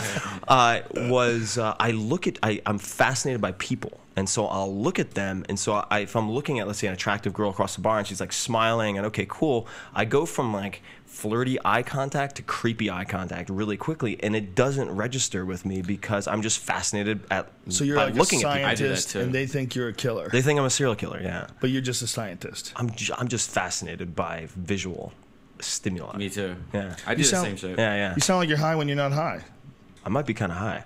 But when you're not high, well, right now you probably Oh, yeah. But I mean, it sounds like that's what a high person does. Oh, absolutely. And I mean, I think that I can get high. I try to engineer highs doing other things. So I tend to do, let's say, 5 to 10 minutes of Vipassana meditation, just awareness meditation in the mornings. And I always have either pu erh tea, which is a Chinese like dark tea, or yerba mate. I really like Argentine yerba mate. It has 3 different stimulants in it. So I try to time it when I wake up so that it hits my bloodstream as I'm meditating. Oh. And it's not very strong, but the after effect that I have for 2 or 3 hours is absolutely a high. Are you one of those guys that's really productive in the mornings? No, I'm not. But I recognize, for me at least, that how I set up my morning ritual, the first 60 minutes, will determine my productivity for the rest of the day. Now, are you so organized that you have like every day lined up? Like you have objectives for each day, and you have like a schedule for each day, and I have 1 or 2. You pretty much work for yourself, right? Yeah. I have 1 or 2, no more than 1 or 2 primary to-dos per day, and I actually try to calendar as least as possible. It's actually something I realized that Schwarzenegger does, and a handful of other people. They will not put things on the calendar. They're just like, call me. If I'm available, I'm available. If I'm not, I'm not. And that provides, at least me, particularly if I'm on writing deadline, with a lot of flexibility. Mm-hmm. But I still have 1 or 2 to-dos that I try to get done or hit a milestone in progress for before I check email. So I try to set 1 hour in the morning to at least focus on one of those two to-dos before any kind of reactive work. You sound like such a I don't think I've ever met someone so productive. Have you ever met anybody that even sounds that productive? No, but it's pretty awesome. And like this, I'm just looking through inspiring. this book at how many interesting things are in it. The diet that you have in here. That's the 4-hour body. That's a different this is one. the 4-hour body. The diet in here says lose 20 pounds in 30 days. And I was looking through it. It's an all-cock diet. No, it seemed very Weight Watcher-y almost, like, but kind of edit. See, I lost 65 pounds in 3 months, and what I did is I pretty much took Weight Watchers and I cut out all the bullshit. So I didn't do like the fruits and I stayed away from nuts and things like that. But it was pretty much I was getting the nutrients I needed and stuff, but it just more sucked doing it. Like you missed foods, but it just burned calories. Yeah, the slow carb is actually closest to something I tried before arriving at that. Which was the cyclical ketogenic diet. So Atkins is just a brand name applied to the ketogenic diet, Right. where your body's working off of ketones instead of glucose. Is that dangerous? I don't think so. No. So what's dangerous is ketoacidosis that you see in diabetics, for example, as opposed to ketosis. But the diet was originally designed for epileptic children. Because if you put kids on what people think of as an Atkins diet, high fat, and then high protein and next to no carbs. The high fat is really important. So you see a lot of cream in the diets for kids. It will cut down on epileptic seizures like 75-80% in many cases. Whoa. It's astonishing. And the slow carb diet, cyclical ketogenic diet, is where you combine it with exercise so that you're in ketosis for 5 or 6 days. Then you carbohydrate load for 24 hours for the insulin and anabolic effects. And then you go back into ketosis. But it's a huge pain in the ass. That one is. Right. But if you do roughly sort of a paleo type diet with legumes and then you eat whatever the fuck you want for one day, it's like an approximated version of that works really, really well. I don't think of it in terms of having a paleo diet, but I try to cut way back on my bread and pastas. I try to eat very little of that stuff, and I try to eat only shit that grows. That's what I try to eat. I treat it anything that grows, anything that's alive, whether it's salads or vegetables or animals, anything that grows. Face or in the ground. Yeah, that's it. That's what I like to eat. When you start eating a lot of pastas and breads and and sodas and just nonsense, I absolutely feel a difference in how my body processes it, what kind of energy my body has. I always feel way healthiest when I'm just eating a lot of vegetables and just meat and stuff along those lines, which I guess is the paleo diet, right? It is. I mean, I think it's been that the term has been co-opted by a lot of people who turn it into like a mania. A fad. Yeah, and so you have, I think, on both extremes, and not everyone who would self-identify with paleo is extreme, but you find that like the paleos and the vegans have this like extreme war going on. There's a war? It's war of... I'll take the paleos. I got $5 on the paleos. But I think that where a lot of folks miss the boat, and I think your approach is right in the sense that when you become really militant about one side or the other, if your goal is to help other people, you have to look at the compliance as much as how effective it is. So it's like you might be able to get, let's say, someone on Biggest Loser in shape by duct taping bowling balls to their hands and having them run through the fucking desert with a weighted sled behind them, but like once they're off of national television and they're not shamed into crying with product placement, like how long are they going to actually do that? Probably never again. Is that what they do on that show? I saw a tweet at one point that I thought was great, which was Biggest Loser equals fat people crying in product placement, which I thought was really dead on, because you can't fill an hour or whatever it is, half hour even, on a weekly basis with simplicity. You can't do it. You can't be like, all right, kettlebell swings 3 times a week, you're fucking done. Focus on your diet because that's the only way you're going to lose fat. You can't do that because you have to fill 30 minutes of fat people running around. So I did actually see one where they had these morbidly obese people with weighted sleds attached to them running through like sand dunes. So terrible. Yeah. They should be doing yoga. Cruel and unusual punishment. Yeah. When you lose a lot of weight really fast, it fucks your metabolism up too, doesn't it? Especially when you do it at a really low calorie level. If you like cut your calories, like if you're supposed to have 1,000 a day, there's people that will go 500 a day just to lose weight quicker. Yeah. But when they do, it jacks their whole system. Oh, they're fucked. Yeah, it'll kill your thyroid, among other things. That's why you see women who've lost, they lose 50, 60 pounds, but they do it by starving themselves, and then they really fuck their thyroid. And and they not only plateau, but they start to have all sorts of hormonal issues. And then they have empty tits. That's the saddest no part. good. When they're plump and their tits are big and full, and then they get crazy and go anorexic and lose a ton of weight, and their tits become like empty little bags. Ghost boobies. It's sad. Ghost boobies. Not. It's the saddest thing. Or when a girl has a perfect ass, then she just gains a little bit of weight, and all of a sudden there's stretch marks on her ass. Like, what the fuck happened? Yeah. Like you weren't in pain while your ass was growing. You kept eating. Like, look what it did to your ass. Your ass has railroad tracks on it, and out of nowhere. Yeah. What the fuck is that? How do girls get stretch marks on their ass so quick? I saw guys get stretch marks on their pecs, I guess. It's just like it's a lot easier to gain fat than it is to gain muscle. So like you see these guys with these incredible stretch marks on the outside of the pecs, and I think that for women, like guys put it on the gut and women put it right on the ass and the legs. Isn't it like genetic though, as far as stretch marks? Like some people just don't get stretch. Like some women don't get stretch marks. Yeah, I think it has a lot. I think that humidity actually plays a part too. Really? Yeah. So the more humid the climate, the fewer stretch issues marks you're going to have. But that totally makes sense. I've heard Charles Poliquin, who's a Olympic level, professional level strength coach, recommends that his athletes or women who are losing a lot of weight, or men, I suppose, for that reason, use, I think it's Go-To Cola as a cream, which helps with the stretch marks. Apparently, that's what he prescribes. I use Oil of Olay. Oil of Olay. So to answer my question, you never get creepy with chicks because you're obsessed with getting them. I've been dating a great girl for about 5 months, so I'm not on the market. But before that, did you? I'm not accusing you of anything. Yeah. I'm just saying that you have this incredibly inquisitive mind and this I'm going to accomplish my goals mentality. And there are certain people who have that mentality, and it works all great until it comes to people liking them. Yeah. Communicating with people, because Yeah. to be super successful at a lot of things, there's a certain amount of bulldog aggression, or the ability to push forward and keep your eye on the prize and focus. Yeah. And if you're a socially retarded person and you have that and you are into a chick, it could get ugly, right? Oh yeah, for sure. I think that I've definitely creep girls out, but it's usually because I'm doing some fucking experiment. Like I remember one time I went on this first date. I was set up with a gorgeous girl and showed up, and then I was like, don't let this weird you out, and I pulled this electric scale out of my bag and started weighing all of the pieces of food on the table, and that was the beginning of the end. Why did you do that?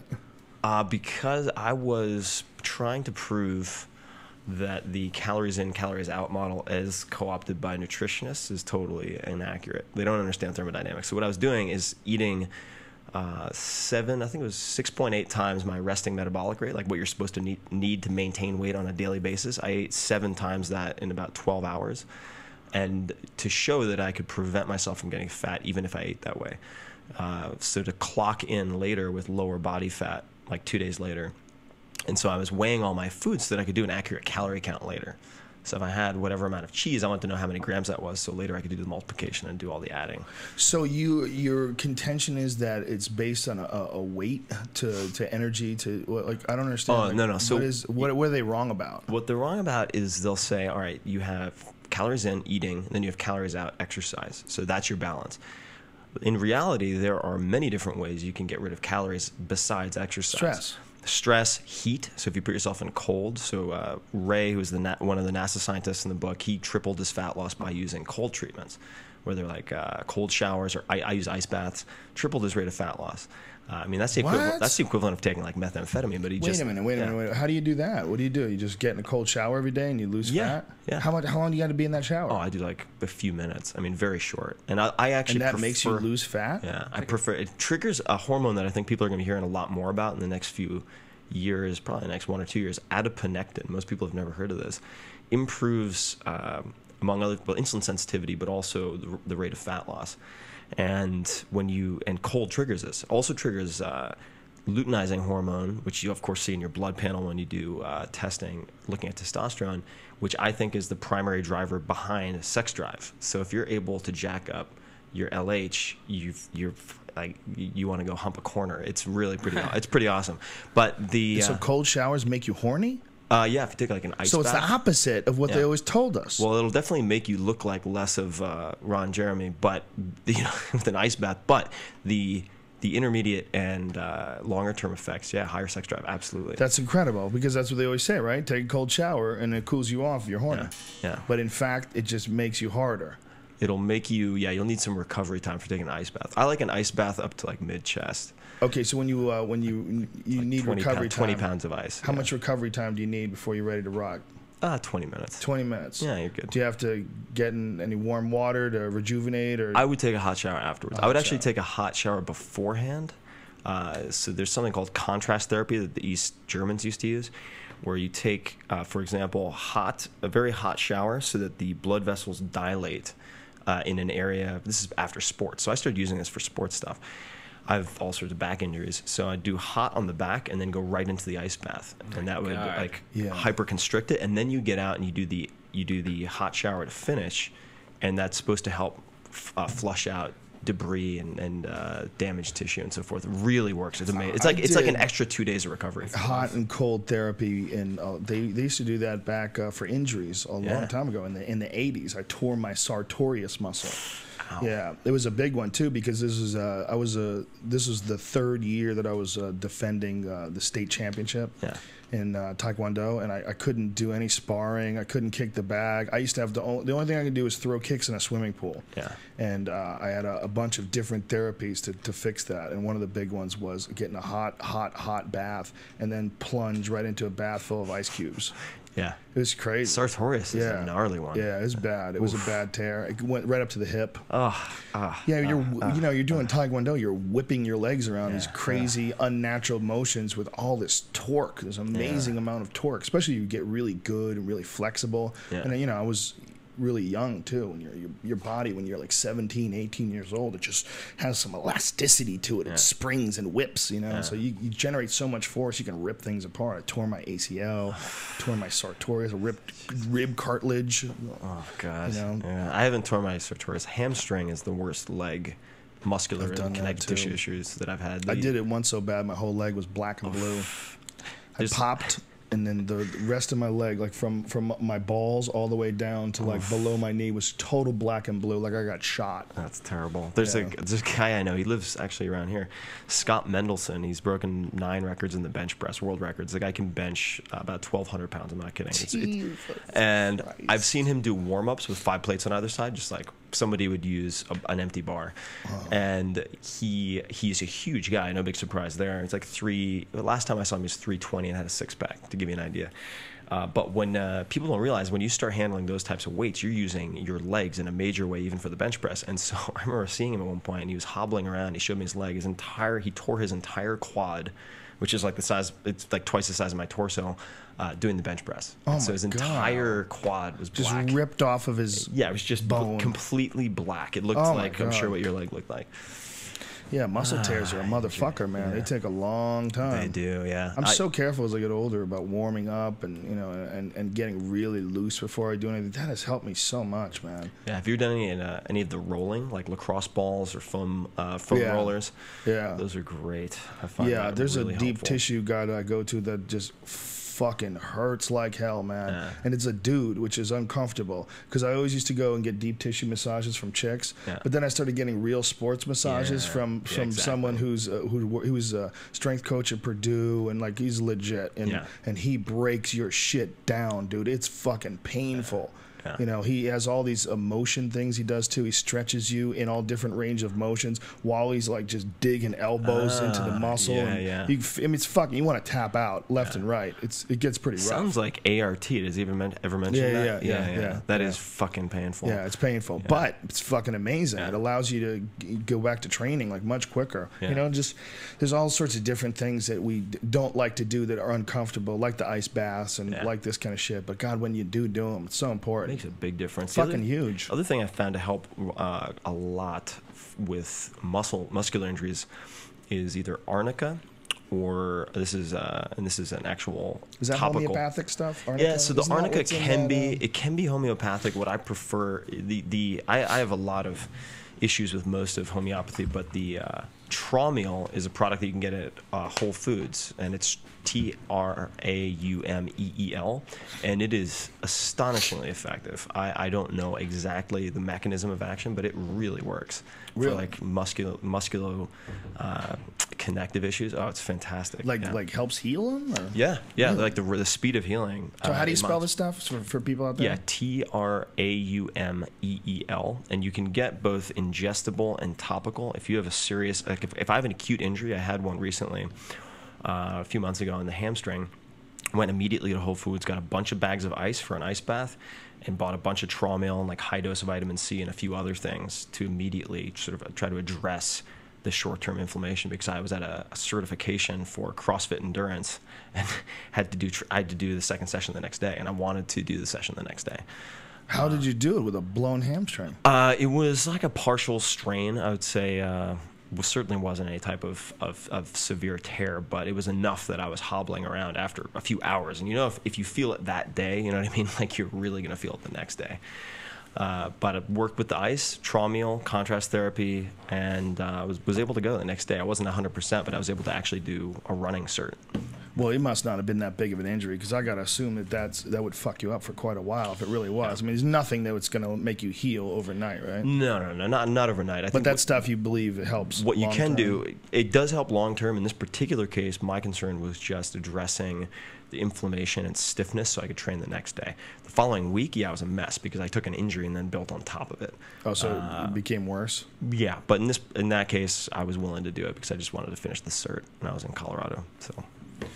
It's amazing how much we know about fixing the body, though, man. I mean, I have both of my knees have been reconstructed, ACL reconstruction. It's amazing that if we lived just one lifetime earlier, I'd be a cripple. Or it shouldn't. People don't like that. They think that's an offensive term. I would be a person whose both knees are fucked up. How about that? Yeah. There would be no. Meanwhile, they work 100%. They work great. Yeah. No problems. Kickboxing, jiu-jitsu, everything works great. Just fix it, put it back together again. Yeah, it is wild. It's incredible. It's amazing when you think about it. I was just going to say that for people who really want to take the regenerative stuff seriously, what I would encourage people to start researching is looking at banking stem cells. So getting stem cells at a younger age to bank so that you can use them later if you want to get like a, what is the term I'm looking for? It's not mesenchymal, pluripotential stem cell. So you bank these stem cells that are like your younger stem cells, and then later on, if you need a liver or you need a this, you need a that, to ensure that you don't get rejection, you can actually take that stem cell, differentiate it into what you need, and then grow it. Have you done that? I am in the process of trying to do it. Is it expensive? I don't think it needs to be expensive, because there are some doctors who are trying to get different, I believe so, cells that you can differentiate from skin, as opposed to having to take it out of, let's say, bone marrow. I was willing to do bone marrow, so I was actually going to do bone marrow harvesting. Oh my God! Like drilling through the hip. That must be painful. It's as not. Fuck. Yeah, that's not fun. How long are you out for when you do something like that? I don't know. I haven't done it, but I was going to do that, and then one of my buddies who actually designed a device for that was like, "Well, maybe you want to consider like looking at skin or blood, something like that." And I was like, "All right, I'm happy to store whatever I can." But wow, it seems interesting. It seems like a good idea, actually. Yeah, it's wild stuff, man. I do think that the life extension folks who take 200, 300 pills a day, I think they're making I think they're setting themselves up for a Faustian bargain, because your liver, talking about the liver, does not handle 200 pills a day very well. Right. I mean, that's part of the reason. So vitamins you think are bad for breaking down for your liver? It depends on the vitamins. Yeah. I would say, I try to get everything that I can through Whole Foods, which is a very new thing for me, because a few years ago I was like, blood test, identify problem, sniper shot with a pill, fixed, or injection, fixed. Mm-hmm. And what I've realized when you start looking at the history of let's say beta carotene, so it was found to be good for, it was thought to be very good for eyesight, among other things. So people started taking isolated beta carotene, which then caused a lot of problems. So I'm trying to get whatever I might be deficient in. Let's say I found out that I was deficient in selenium. I did a test called SpectraCell. You can go just about anywhere, $100, you're done. And I found out I was deficient in selenium, fixed that, doubled my sperm count, and tripled my testosterone. by addressing a selenium deficiency. And Double your sperm count. You're shooting loads into cups on a regular basis and telling them to measure your loads? Yeah, I was Really? doing that too, yeah. Also, probably not good first date conversation, just from experience. Did you bring that up? The Yes. same date when you were measuring the food? No, it was a different date. And You they were fucked like, that one up They were too? like, so what are you up to? And I was like, well, I'm doing some experiments. They're like, oh, what kind of experiments? I was like, well, let me tell you. And then, Yeah, I find that you can't even bring up your loads until a girl's actually been around them. Right. Once you've had sex and they've been around your loads, then you're allowed to bring up your loads. But until that moment, loads are off the table. Yeah. You don't get promoted. It's like if you're talking to a girl on a first date and she starts talking about her yeast infection issues. Yeah, You'd be also. like, what? Buzzkiller. What is this? What kind of nonsense fairy tale killing bitch? Oh, man. I found out what that problem was, by the way, is squirting. Oh, with your girl? Yeah. Why don't you explain to the whole world? G-spot Stimulation? orgasms. Yeah? Yeah. Okay. She's peeing on you, bro. No, it's G-spot He orgasms. got an issue with his girl peeing all over the place? No, it just started. It's G-spot orgasms, I think, is what You just the rocking it? doctor- You just killing it that The doctor hard? said. That's what it is? The doctor said that. Yeah. If the doctor's not there when the piss comes out, that doctor doesn't know what the fuck he's talking about. The doctor needs to shut his mouth. He's just trying to make you feel better. Oh, God. I had one buddy, this is a close friend of mine, and he called me at like 4 in the morning at one point. Traumatized because this girl he was really into had sex for the first time, and she was riding him cowgirl, and then she's about to come, jumps up like posts on his chest and jumps up to her feet and then like squirts all over his chest. Oh, no. And he was really into her. This is the first time they had sex, and he was just so traumatized by this like power role reversal. He was really like beyond consolation. But he called me at 4 in the morning and started sending me texts, and they were just incomprehensible. So did she do it on his chest on purpose, like a guy coming on a girl's tits? I mean, I can't imagine why else you would prop yourself up to a sumo squat and do that. That's awesome. Yeah, it seems like a very aggressive. Awesome. That's That's so a very aggressive like alpha dog move. Exactly. Yeah. That's like an animal. I think that'd be, if some girl did that her first time she had sex, that's insane. That girl's So crazy. gross. Yeah. But meanwhile, dudes would do that all the time. Let me come on your tits. But somehow or another that's acceptable. Why is that acceptable? That sounds so hilarious. It seems like it is, though. It seems like it is acceptable for a guy to come on a girl's tits, but it's not acceptable for a girl to fucking piss all over your chest. I want to know what that girl looks like, just for my own personal It interest. sounds so appetizing. I don't know why there's We have so much resistance. Yeah, I don't know what it, but loads. Yeah. Why they allow that? Why do some of them actually like it? That's ridiculous. It's the most ridiculous shit ever. Protein. You like loads all over you? Protein. It has nothing to do with protein. It's just dirtiness. That's what it is. Being bludgeoned by porn. It's just sheer. Exfoliating. It's good for your skin. That's gotta have a Exposure. bizarre. Do you look at porn? Does that have a bizarre? I mean, I have. I'm not nearly as organized as you are, as analytical as you are, I don't think. But I have this thing about porn, and the big thing that I have is that I know that this only happens when someone abuses someone. Yeah. It might happen with guys, but with girls, they only do that. They only let guys fuck them on camera because something happened at an early age. It's almost like unanimous. It's almost like 100% of them have been molested. Yeah, it's so a it bothers traumatized me. group. You know, and even though they're having a great time, and even though they're hot, and maybe they love sex, and maybe it is fun for them, maybe they do enjoy it, I can't not do the math. Yeah. You know, I can't, So when you being this analytical guy, how do you look at stuff like that? How do you look at like internet porn and things along those lines? Yeah, it's it's tricky. It is tricky Because you like to look at it, but yeah, you don't want to support it. I have no I don't have like a strong moral stance against porn, but it's hard not to think of the backstory, particularly if you actually see any type of documentary or any type of coverage of this, adult film or pornography. You do see the patterns really clearly. But Jesus, I mean, just as a healthy male, it's tough impossible. to just Don't think of that block. shit, Joe. That's gonna Right kill your there. boner, dude. I know, you're right. You're right. It's You're like total sitting there going, boner killer. "Yeah, I wonder what this father did." I remember talking to. Don't think about it. I talked to one of these tech guys who worked with Anger Free, I think it was. They have a program called the Hotspot Shield, which is great if you're traveling. For example, if you go to China, it won't work. But if you go to some countries where they block Pandora or YouTube, you can use Hotspot Shield, and it it allows you to get around that. Really? Like if you're in like Dubai? Yeah, it gives you a tunnel. Exactly. So it's okay. So you bring up Dubai. I asked him who most of his users were, and he said people in the Middle East watching porn. Whoa. Yeah, it was so like, what is this called again? What's it called? It's called Hotspot Shield. And how do you get it? Is it a software program? It's a free software program you can download. And it works? Yeah, it works. So it's kind of like Tor in the sense that if you're trying to route, like in Iran or other places where people are trying to route out or route in. Can they lock you in jail forever if they catch you with this? Probably. Oh, I don't think so. I mean, as a visitor, for example, when I was in Turkey and I wanted to watch stuff on, I think it was YouTube or it was Pandora, one of the two, and I got really irritated that I couldn't access one or the other, and I just used Hotspot Shield, and it was problem solved. Would this work with people who, if they work in an office and the office blocks certain things, could they put this on their computer? If the IT is set up so that they can install and download, yeah, they should be able to. Oh shit, bitches! I just found a solution to your problems. Your boss was sleeping. Feel free to whack off in your cubicle now. Did you hear MSNBC got hacked yesterday by the hackers, and they did a fake terrorist thing on wow, that's on their Twitter. Who did this? And somebody hacked MSNBC and was just like, "Oh my God, there's terrorist shit going on at Ground Zero in New York City," and like did all this shit. And that's fucked up. Yeah, and then somebody announced yesterday that Steve Jobs died. That's connected to some kind of news publication, but then they deleted it immediately, and they said, "Sorry, we got our facts wrong" or something. But a lot of people are thinking that. So someone's hacking newspapers now? Yeah, either that or someone at that particular newspaper is shorting Apple. Yeah. And they're just trying to trying to tee it up for a nice double. Oh, sorry guys, we got our facts wrong, but thanks for selling all your Frank Apple. Android. How easy would that be to be, right? That would be pretty easy to do at this point in time.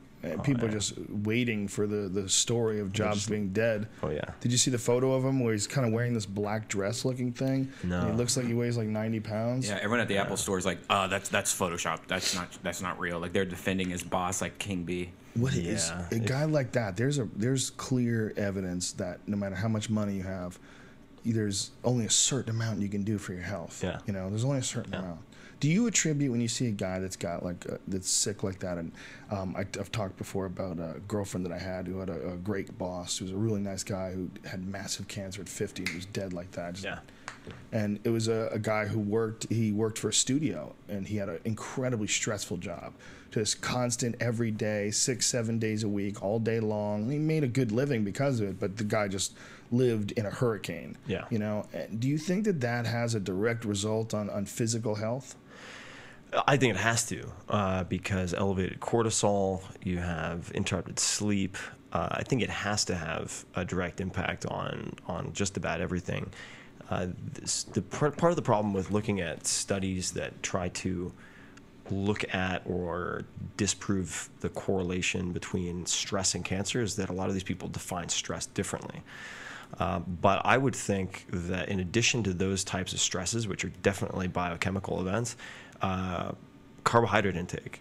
So there's a great book called Good Calories, Bad Calories, and there's one section on disease states and carbohydrates. And I think that if you remove gluten, grains, etc., it's very hard for certain types of cancers to grow.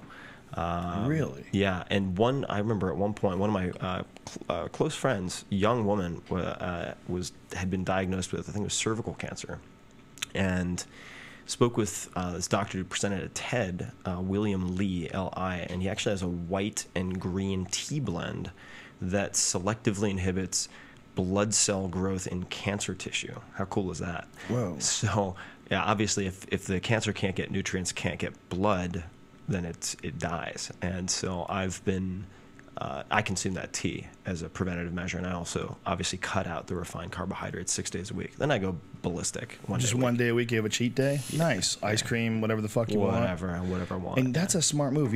My friend Eddie was doing that. Eddie Bravo was all Atkins diet. He would be Atkins all week, and then on the weekends, he would start off with just Sunday, but then it became Saturday, Sunday, and then it was Friday after midnight. And now he weighs 400 pounds. No, he's fit. He's fit. He takes care of himself. But it was hilarious being around him on Sunday, because Sunday would just go off like a rocket. Yeah. Is that what you do? Do you eat like donuts and shit? Or what I find is that I encourage people, particularly when they're getting started, to just go crazy. And after 3 or 4 weeks of making themselves sick on they start cutting back. They start chilling out, and they'll still have fun. Like when I have my cheat days, I'm having chocolate croissants. I'm also having some good food during the day, but then I'll have, wild nettle pizza with an egg on top or whatever. It's great stuff.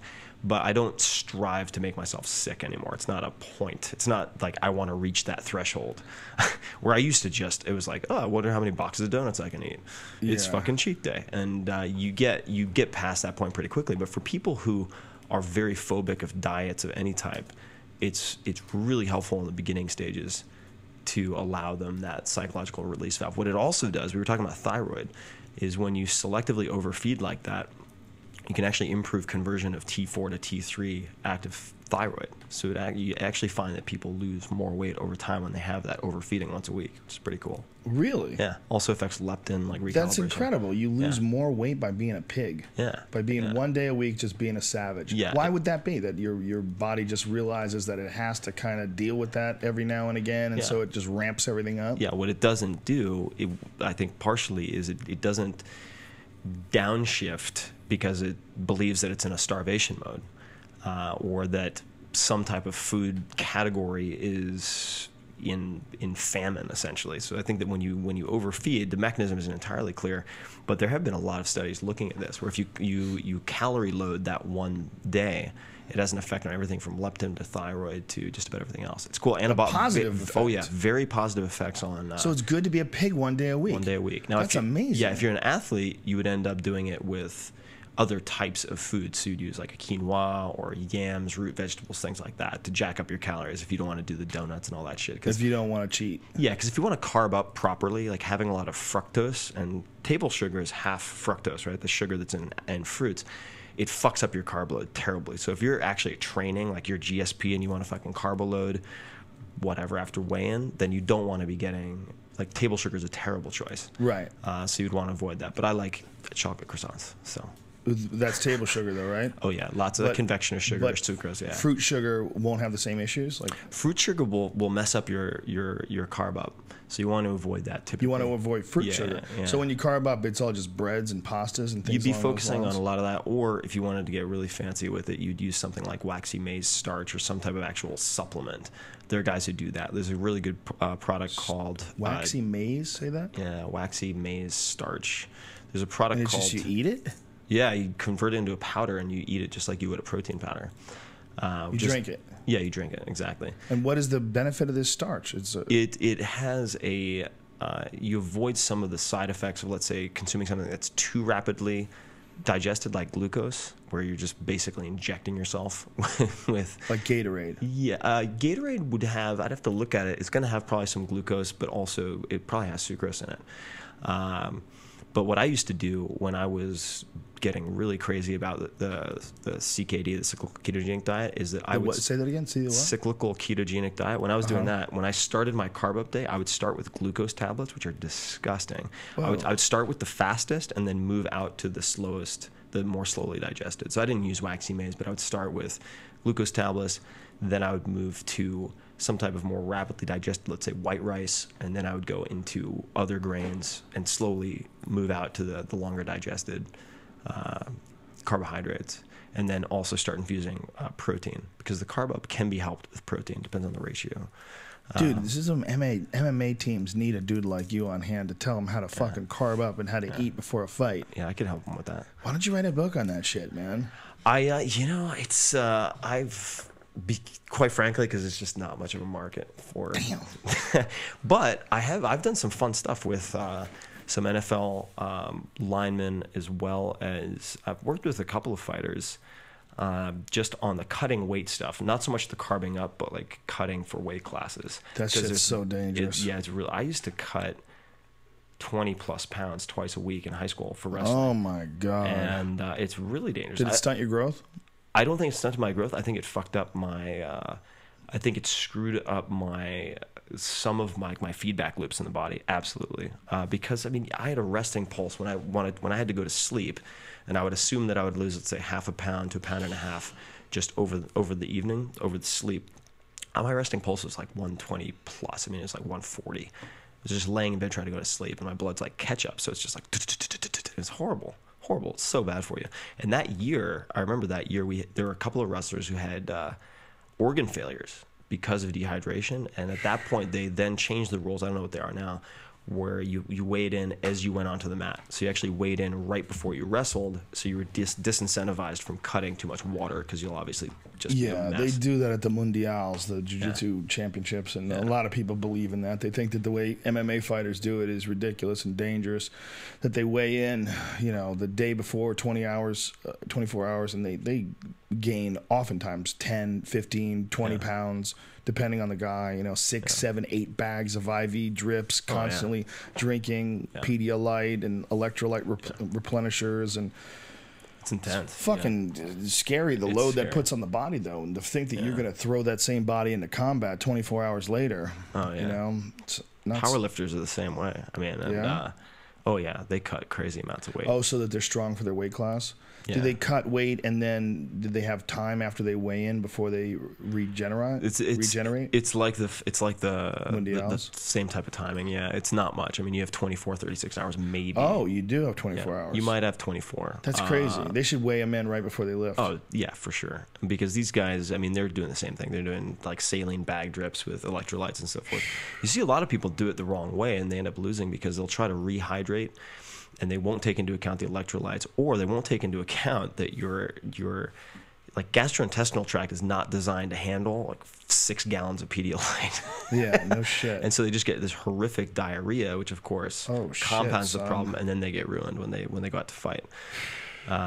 So yeah, if you're going to lose weight like that, you have to use, if you're going to use any diuretics, potassium sparing diuretics. You also see guys cramp up really badly because they don't have enough potassium. Anyway, I could go on and on about this, but yeah, it's the cutting weight's really bad for you. What's one of the dangerous things, at least in wrestling, there's not head trauma. Yeah. And one of the things they've shown in boxers is that the deaths, in-ring deaths, almost all of them have been men cutting weight. Dehydrated. The lower weight classes is where it's an issue. And the heavyweight classes, of course, there's still instances of brain damage and, pugilistic dementia or whatever they call it. When you see guys like Joe Louis or Joe Frazier, rather, who could, his speech is clearly affected by being punched in the head. That still exists, but no deaths. Yeah, the deaths like the Duck Koo Kims and all the in-ring deaths, the really bad injuries like Gerald McClellan. Gerald McClellan was a famous weight cutter. He cut a lot of weight, and in his fight with Nigel Benn, he had a cerebral hemorrhage and wound up being like severely disabled. He's blind now and mostly deaf, and barely remembers his past. And it's weight cutting, man. It's horrible. Yeah, it's weight cutting. I think another reason, at least this is... And trauma, of course. Yeah, something I've thought about is that at the lighter weights, too, you see these guys, I mean, they'll take, 12 rounds of headshots. Yep. And there has to... I mean, I'm just thinking that there has to be a cumulative effect of the cerebral edema and swelling that perhaps you just don't get if you're a heavyweight and you get hit once and you're out like a light. I don't know. It's any head trauma, really. Yeah. They're finding soccer players have serious issues, and they're telling kids not to head the ball anymore. They're finding a lot of soccer players actually become sick with Lou Gehrig's disease. They have issues with their all sorts. I mean, they basically have the same issues that boxers have. Because a good head, when you hit a ball that's coming at you really hard and you catch it with your head, it's like getting slapped with a jab. Yeah. It's not a lot. I mean, they're fine. They're not pussies, so they just run it off after they got hit in the head with that soccer ball. But the reality is, every time you get a pop, every little pop is bad. Yeah. You're practicing on the field and you're kicking the ball and heading it at each other back and forth, and you don't realize it, but you're getting jabbed in the face. Yeah. We're just now coming to terms with how dangerous head trauma is. That's something that would be fascinating, but that's exactly how the Planet of the Apes got started. They wanted to fix people's brains, and then they fucking used it on monkeys, and the monkeys get smarter than people, so that could be an issue. Gotta be careful. But you gotta cut off their thumbs, man. We gotta figure out how to make brains. You can rejuvenate brain tissue and rehabilitate brain trauma. That would be amazing. Then people could fight and never even worry about it. They just fix your brain after you're done, charge it back up. Because right now, man. Like you've been aware of those NFL players, that they've done autopsies on them and found they have, they're 40-year-old men and they have the brain of an 80-year-old Alzheimer's patient. It's horrible. Yeah, that's not good. Yeah, I mean, they get Alzheimer's, there are so many different diseases, Lou Gehrig's disease, so many different trauma-related ailments. Meanwhile, football's awesome. So how do we fix that? Science, step in. God. Yeah, I You know, know. I don't like seeing fighters get brain damage. That kills me. It drives me nuts. I mean, I've seen guys. We were talking before the show about. Oh yeah, you know what? If there's more of that, actually, I'll have Just a some of the little coffee. tiny more. I'll give You can kill it, man. split. But I was just saying, even watching some of the recreational MMA guys, if they do it for long enough and they're training with guys who are hitting them a lot, thank you, you can see it over the span of years. I mean, you see their speech patterns change. Yeah. Well, they're also tired all the time too. That's one thing you have to take into consideration. Yeah, there is We that. think that it's that a lot of times the dude's got brain damage. The guy's fucking doing 3 a days. Yeah. And he's exhausted when you talk to him. Yeah. You know, and he's got black eyes, so you just assume he's got brain damage. Meanwhile, he's just fucking tired. Yeah. Just training alone, even just doing jujitsu one night a week, every night, it kills you. Yeah. It's brutal. But when you add in strength training and kickboxing and wrestling to all that, I don't think there's an athlete on the planet that works as hard as mixed martial arts fighters. I really don't. I think it's the most difficult physically, emotionally, mentally, psychologically. I think everything about it's hard. Who among the MMA fighters that you've met or interacted with or just know of, who have the most grueling training regimens that you know? George St. Pierre, probably. He's right up there. He's always fit, and Anderson Silva and George is never out of shape, never takes an opponent lightly, always stays to the game plans. The only time he ever took an opponent lightly was Matt Serra, and he got knocked out. And never did it again. And he's a real honest guy who learns from his mistakes, but he trains very hard. Pretty much they all do at this point. Rashad Evans is notoriously tough in the training camp, very hard worker. This John Jones kid, of course, he's got a furious work ethic. They have to. All the great ones have a great work ethic. There's no room right now. At the top levels of mixed martial arts, there's no room for mediocrity. There's no room. There's no room for anybody that thinks they're a natural, doesn't want to put in the time. That sport eliminates all that shit. Eliminates all the luck and all the just natural talent. That doesn't mean shit. When you're fighting 5-minute rounds, you got to fucking train, man. You got to train everything. You got to train wrestling defense, kickboxing, jiu-jitsu defense. You got to train getting up from the fucking bottom. You got to train takedowns. You got to train the whole fight. And if you don't, someone's going to find that chink in your armor and they're going to jack you. There's no room anymore. It used to be that all you had to do was be a good striker, or all you had to do was be a good wrestler.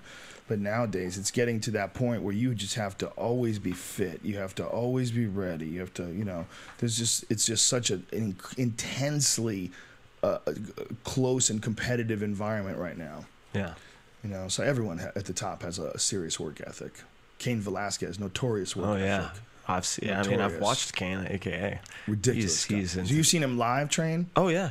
Because I trained with. Do you live up there? Dave Camarillo. Yeah, I used to live in San Jose. Actually, Dave Camarillo lived at my house. Really? And so we had a mat in the garage, and I would train in his classes at AKA. Dude, that's awesome. And love Dave Camarillo. He's a great teacher too. A lot of people don't realize. Unless they've looked into it. I mean, he used to teach chess in his spare time. He reads Noam Chomsky. The guy is really smart. Very, very smart. And he's very good at taking, let's say, a curriculum for jiu-jitsu and then sequencing it in a way that makes a lot of logical sense. There's a progression to it. And for that reason, the guys who train with him are, let's just say you look at low-level blue belts, they're still notoriously difficult to deal with because they don't violate their fundamentals. They have that drilled into them. It's a great school. A lot of, obviously, Cain, Koscheck. The fundamentals are so important in jiu-jitsu. It's something that people really truly don't understand. And if you train with a guy who, maybe isn't so technical, it could really, it kind of can stunt your growth as a jiu-jitsu practitioner. Jiu-jitsu is like a language, in my opinion.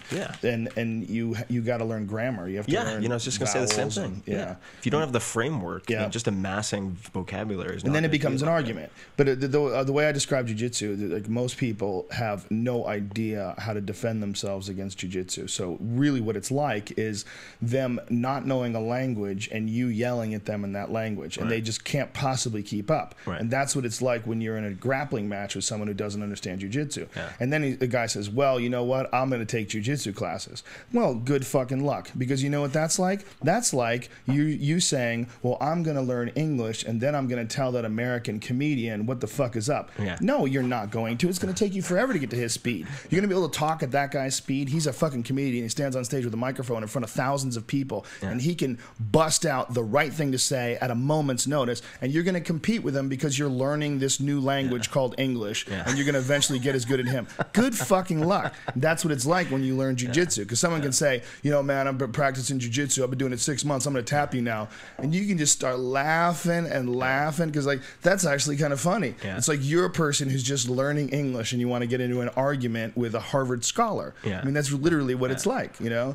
And as you get better at it, you know, you realize that even your level of understanding of the language pales in comparison to other people's. Like, you know, like I've rolled with Jean-Jacques Machado, who's a multiple-time world champion, and he gave me my brown belt, and he's a great guy and a good friend. But rolling with him is like, he's a master. He's a master. And you just feel like it's just a fucking clod. Like, why did I have my arm there? Why is my leg here? I know what I'm doing. I've been doing this for 20 years almost. Doesn't matter.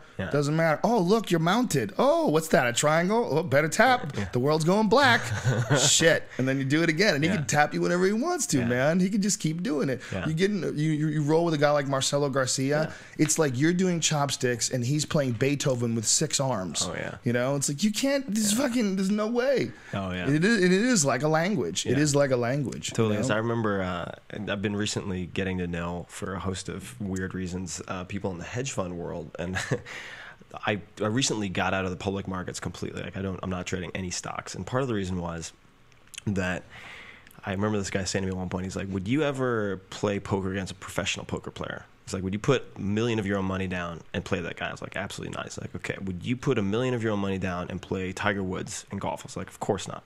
He's like, "Okay, well, why would anyone do that with their money and then think they can compete against a guy who runs $20 billion in a hedge fund in the public markets? It's the same thing." And I was just like, "That's a good point." I think I'll opt out. I think I'll opt out of that. But yeah, some of these guys. I mean, Marcelo. So Marcelo's school, he opened with Marcelo Garcia. Yeah, with Josh Wasted. So Josh is a good friend of mine. Oh, really? Yeah, awesome guy, and he's a very good roller too. I've heard he's great, really good on the mats. But I mean, Marcelo is. Well, people don't understand. Let's explain who Josh is, though. Josh is the guy who's the inspiration for the movie Searching for Eddie Fisher. Bobby Fischer. Searching for Bobby Fischer about the chess prodigy. It was about Josh. Yeah, it's about Josh. So Josh is a world class chess player. You know, he's done the simultaneous exhibitions where he'll play like 40 games at once, and he'll just go from board to board to board to board. Dude, that's such a trip. And what a mind fuck that is. You think of you're a little fucking retard, you know, Candyland playing mine, trying to like think of what's his next move going to be. What's his next move? And he's walking through a room, just click, click, click, click, click, click. Probably while a song is playing in his head at the same time. You know, it's a trip. That's amazing, man. I've seen him. I've seen him play. Well, not really play chess. Teach chess. He one time to the RZA of Wu-Tang Clan. And who's really into chess. And so they were going through opening moves. And I remember they went about 15 moves into the game. Not even like 10 moves into the game. And Josh goes, "All right, let's take a look at what just happened." And he just like pressed reverse and went back 1 move at a time, and then could jump forward 3 moves.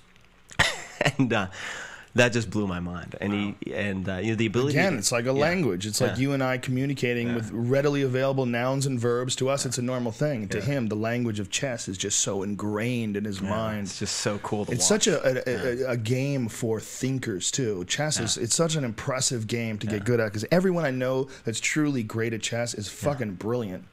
When I was playing pool back in the day, when I first moved to New York, I had a real pool addiction, and I hung out at this pool hall, Executive Billiards in White Plains. I was there every day, and one of the things I found there was guys who had been to prison who learned how to play chess in the air.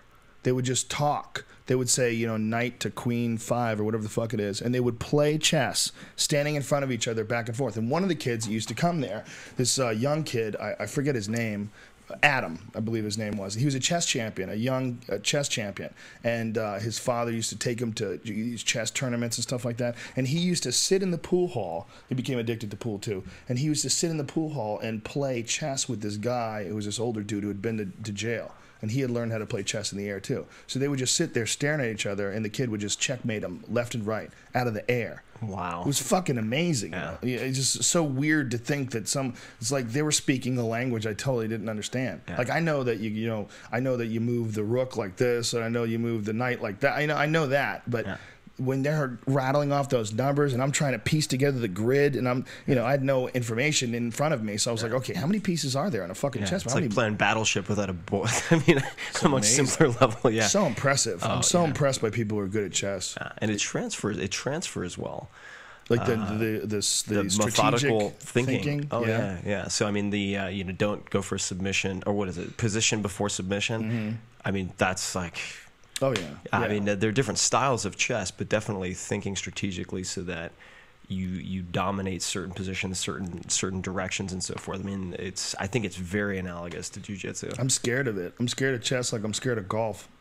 Yeah. I'm scared of anything that I think that I might get addicted to. And I used to listen to Howard Stern talk about chess all the time. He became a chess nut for a while. Yeah. And he was taking lessons and shit. I was like, that is what I don't need in my life. I don't need to be online playing fucking chess 10 hours a day, because that shit could happen. Yeah, well, that's why people. I don't watch much TV, and they're like, "Oh, you one of these guys who's like, oh, I don't watch TV." I'm like, no, you don't understand. People are like, "Oh, you should watch Lost. It's the best thing I've ever seen." Or you should watch The Wire. It's the best thing I've ever seen. I'm like, look, the reason I won't watch it is because I think it'll be the best thing I've ever seen, and then I have to sit in a fucking cave and watch like 20 weeks of this, and then that's going to lead me to whatever, 6 feet under, and it's like I can't afford to have that happen. Right. I used to play D&D. I know I can go off the rails. Like. Yeah. D&D is the #1 thing for going off the rails, right? God. Or EverQuest was another one. Yeah, That's an off the rails. Or yeah, I mean, it's like. How about where we were last night? I didn't even tell you. Ari and I went to dinner last night at Denny's after we did the Ice House. So we're going to start doing the Ice House in Pasadena all the time now, folks. That fucking place is awesome. And we're also going to do a podcast from the Ice House that we're going to call An Evening at the Ice House. And what it's going to be is just we're going to set up microphones and a table, and we're just going to have the comics shoot the shit before they go on stage, and then come off stage and shoot the shit again. Like, oh, this fucking crowd's awesome, or this drunk bitch in the front won't shut the fuck up, and we're going to sit down and do this. So what was my point? What was I talking about? Video games. Or something happened. You went to Denny's with Ari. Oh, we went to Denny's. That's right. Sorry. So after the show, we went to Denny's, and they're all playing Magic: The Gathering. Oh yeah, that's old school. This is how white Pasadena is. Okay, there's a giant table of dorks, and they seem very nice. I'm sorry if I call you dorks if you're a podcast fan, but they're sitting down there, and they all have their things there. They're like, well, this spell has to bring. This is the bottom of the barrel spell. This brings you back to the. And I'm sitting there watching these guys, and they are in their own world. We're staring at them, and I'm like, the moment they look up and realize I'm staring, I'm gonna feel like an asshole. They never looked up. They never looked up. They just looked at each other, and they were absorbed in their dorkish fucking Magic: The Gathering game. Stacks of cards on their table and dice, and they were just eating moons over my hammy at 3 o'clock in the morning on a Friday night. Does it sound fun? Would you be into that? Oh, Magic: The Gathering? It's very immersive. I mean, I remember playing Magic: The Gathering? Well, no, not Magic for me. Because I came Magic before. I was advanced D&D, and I was all about gray elves and a number of other things. I felt like I was a racist. I was all about the gray elf race. But I remember at one point, this friend of mine, because I built up this pretty fucking badass character, and this buddy of mine was playing with me, and then we had the dungeon master, right, who's kind of like the referee.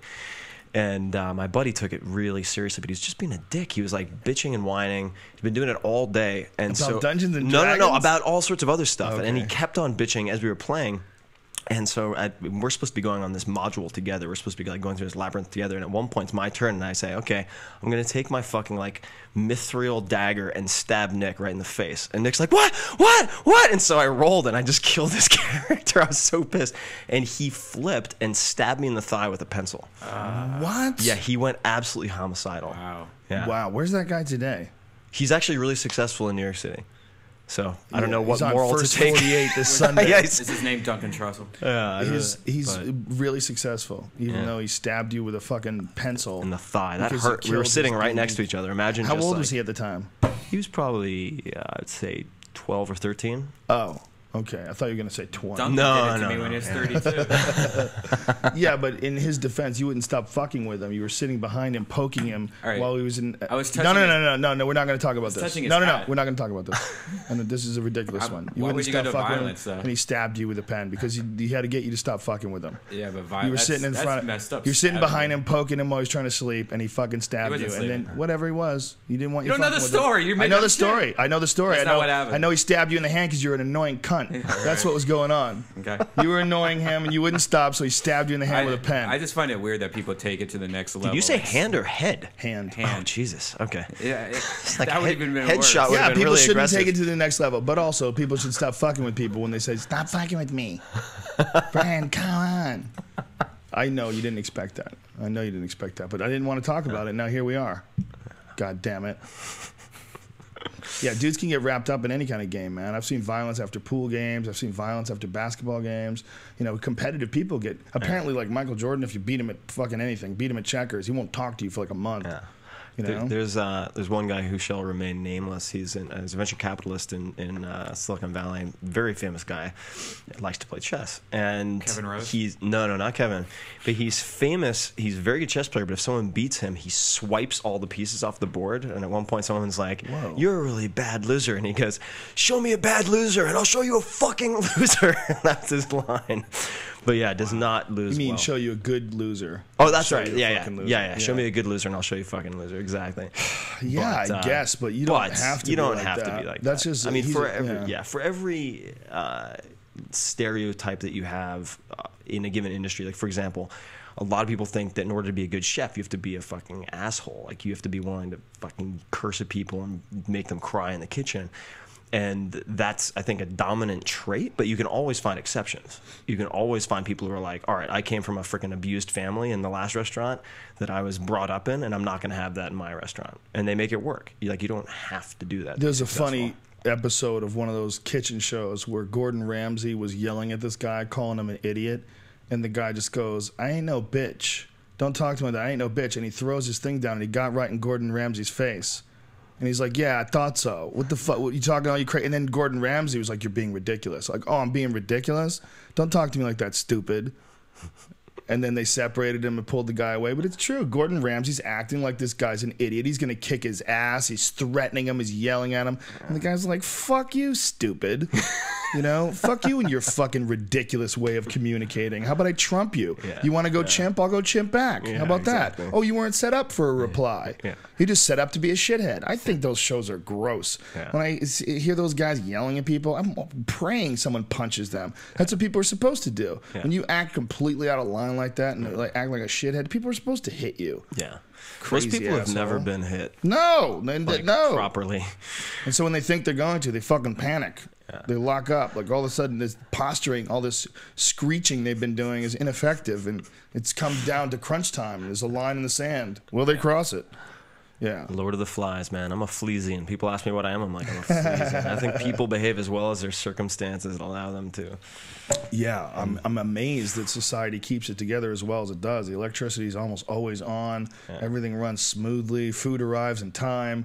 But god damn it, if it didn't, things would go ugly so quick. I saw a sign on the way over here that said, I think it said CERT training, C-E-R-T, which is the disaster response training.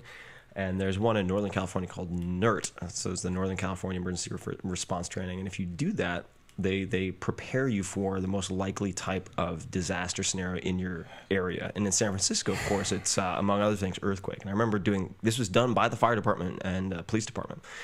And they said, all right, how many people live in San Francisco? All right, 800,000, 900,000 in the city. Like greater San Francisco, whatever it is, 7 million, 4 million. I said, all right, how many fire trucks do you think we have? And people are like, 50, 100. 120. And they're like, we have 12 fire trucks or something like that. It was so small. So they said, if we get hit by a 7-point whatever Richter scale earthquake, what do you think the response time is going to be? Like, no one is coming to save you.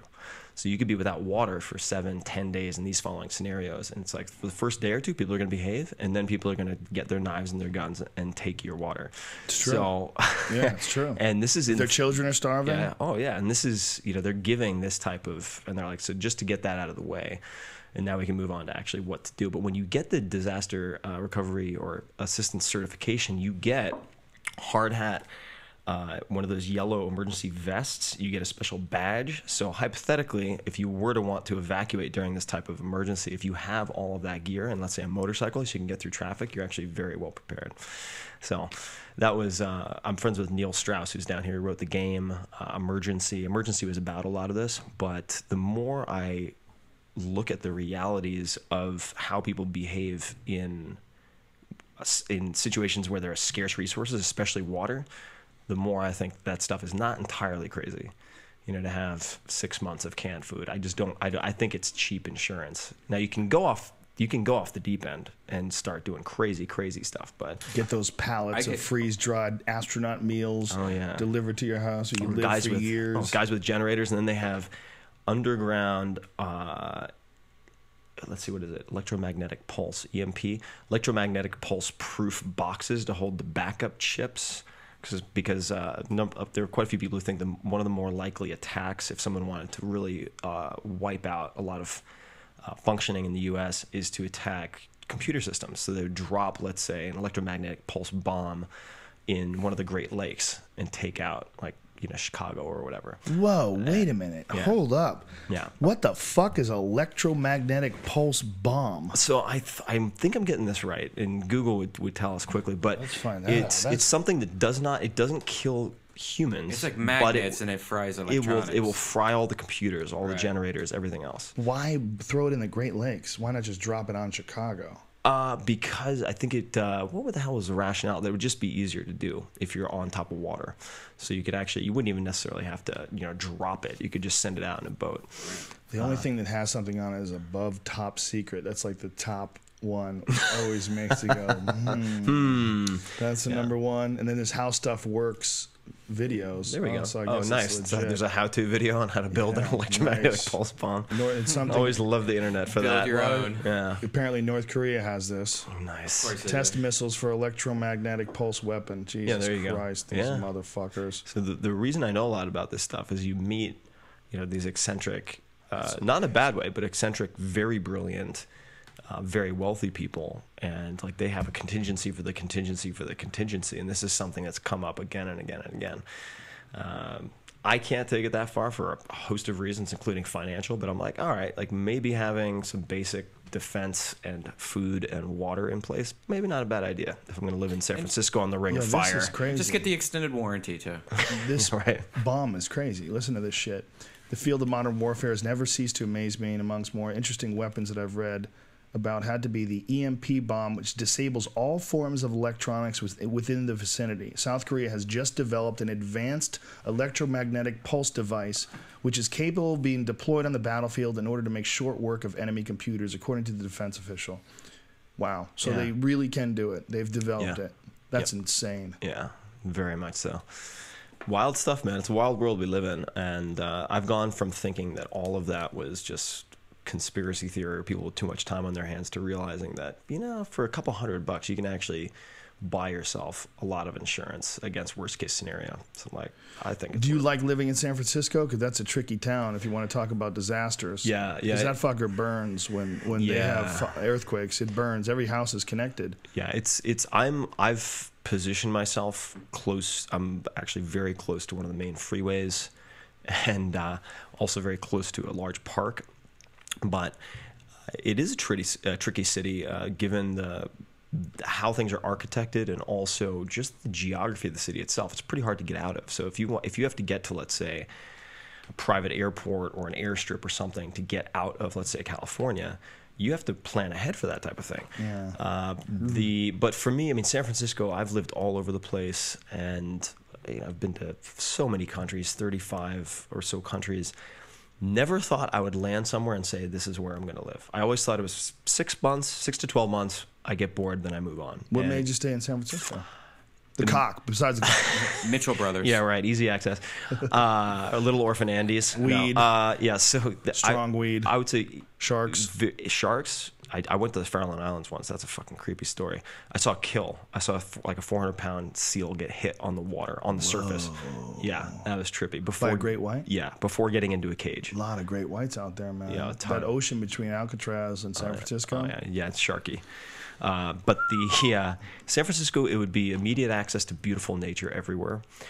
The startup scene, just the creative vibe there is It's a awesome. very intelligent city. I recorded one of my CDs there, and Shiny Happy Jihad. I think it's my, That's this one, right? Is that yeah, the cover? I'm about to blow up the thing. It's one of my favorite cities of all time. It's such a bright city. They seem so more in tune and open-minded, just on average. I always said that Boulder is like a frozen San Francisco, a little bit, something. Very similar, very similar. Yeah. And it's also, and Austin is sort of like Austin's very similar Texas, too. San Francisco. Yeah, super similar. Austin has its own vibe, though. Yeah, they have more barbecue and more music. San Francisco has the food, though. That's another reason I really love San Francisco. The last stat I heard was something like, so you have 800,000 people in San Francisco. I think there are 4,000 restaurants. That's insane. Yeah. You live in the city? I live in the city, but sort of down near the Mission. So I thought about living in Northern California, like a little further away, maybe even in Carmel. Carmel's beautiful. Check out Marin County is gorgeous. Yeah. Right over the Golden Gate, it's beautiful. Like Mill Valley. Where is it nice but with less people? Up in Marin. Marin County? And you're close to San Francisco. It's 15 minutes away. And mountain biking was created in Marin. It's beautiful. You have Mount Tam. If I were to, like, when I get married and have kids, or have kids, I'm not sure about the married part, then I can see Marin very clearly being an awesome choice. I love it. Yeah, it's beautiful. You have surfing, you have everything up there. It's gorgeous. And you're close to Tahoe, you're close to Napa, you're close to Yosemite. It's a great location. It's amazing how some parts of the country actually geographically become awesome spots. It's like, and it's not just a weather thing. It's just like some places are great spots. I mean, the factors that come into making a Boston or a Seattle, or as opposed to a Paducah, Kentucky, or Wilmington, Delaware, or something.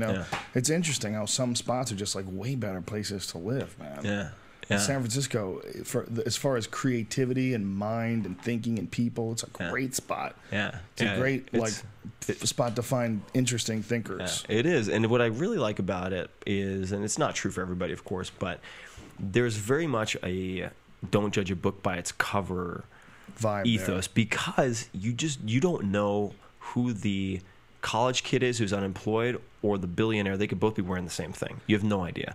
And I remember. At one point, I went into Best Buy. I remember to buy my first real TV.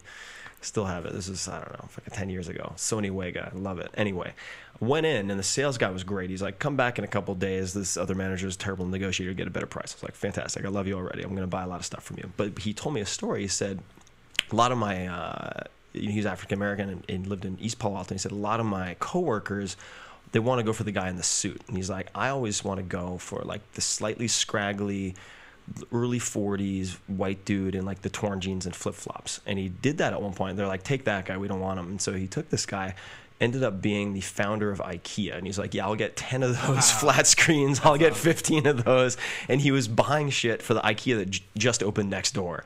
And so this guy just, made his quota for the next decade. That's hilarious. It's pretty awesome. Do you still have the Sony Wega because it weighs 5,000 pounds? It's really, I can't move the thing. I have to work on my deadlift. It's a big, it's certainly not a flat screen. I mean, it's a flat front. But flat front, and then it's just cathode ray tube. The thing is, it's like a refrigerator. I kept a hold of mine probably 3 years longer than I wanted to, just because every time I tried to move it, I'm like, yeah, I'm not gonna. I'll just keep that here. Yeah, so heavy. I remember watching high def Animal Planet Fish. That was I brought it home, I turned it on, and I landed on that, and I was just like, I cannot fucking believe how worth it was. Worth it was to get HD for the underwater stuff. Just blew my brain. Yeah. Did you ever watch that Earth series? Yeah, gorgeous. Planet Earth. Oh man, fucking. What about the breaching with the great whites in South Africa? Oh my lord.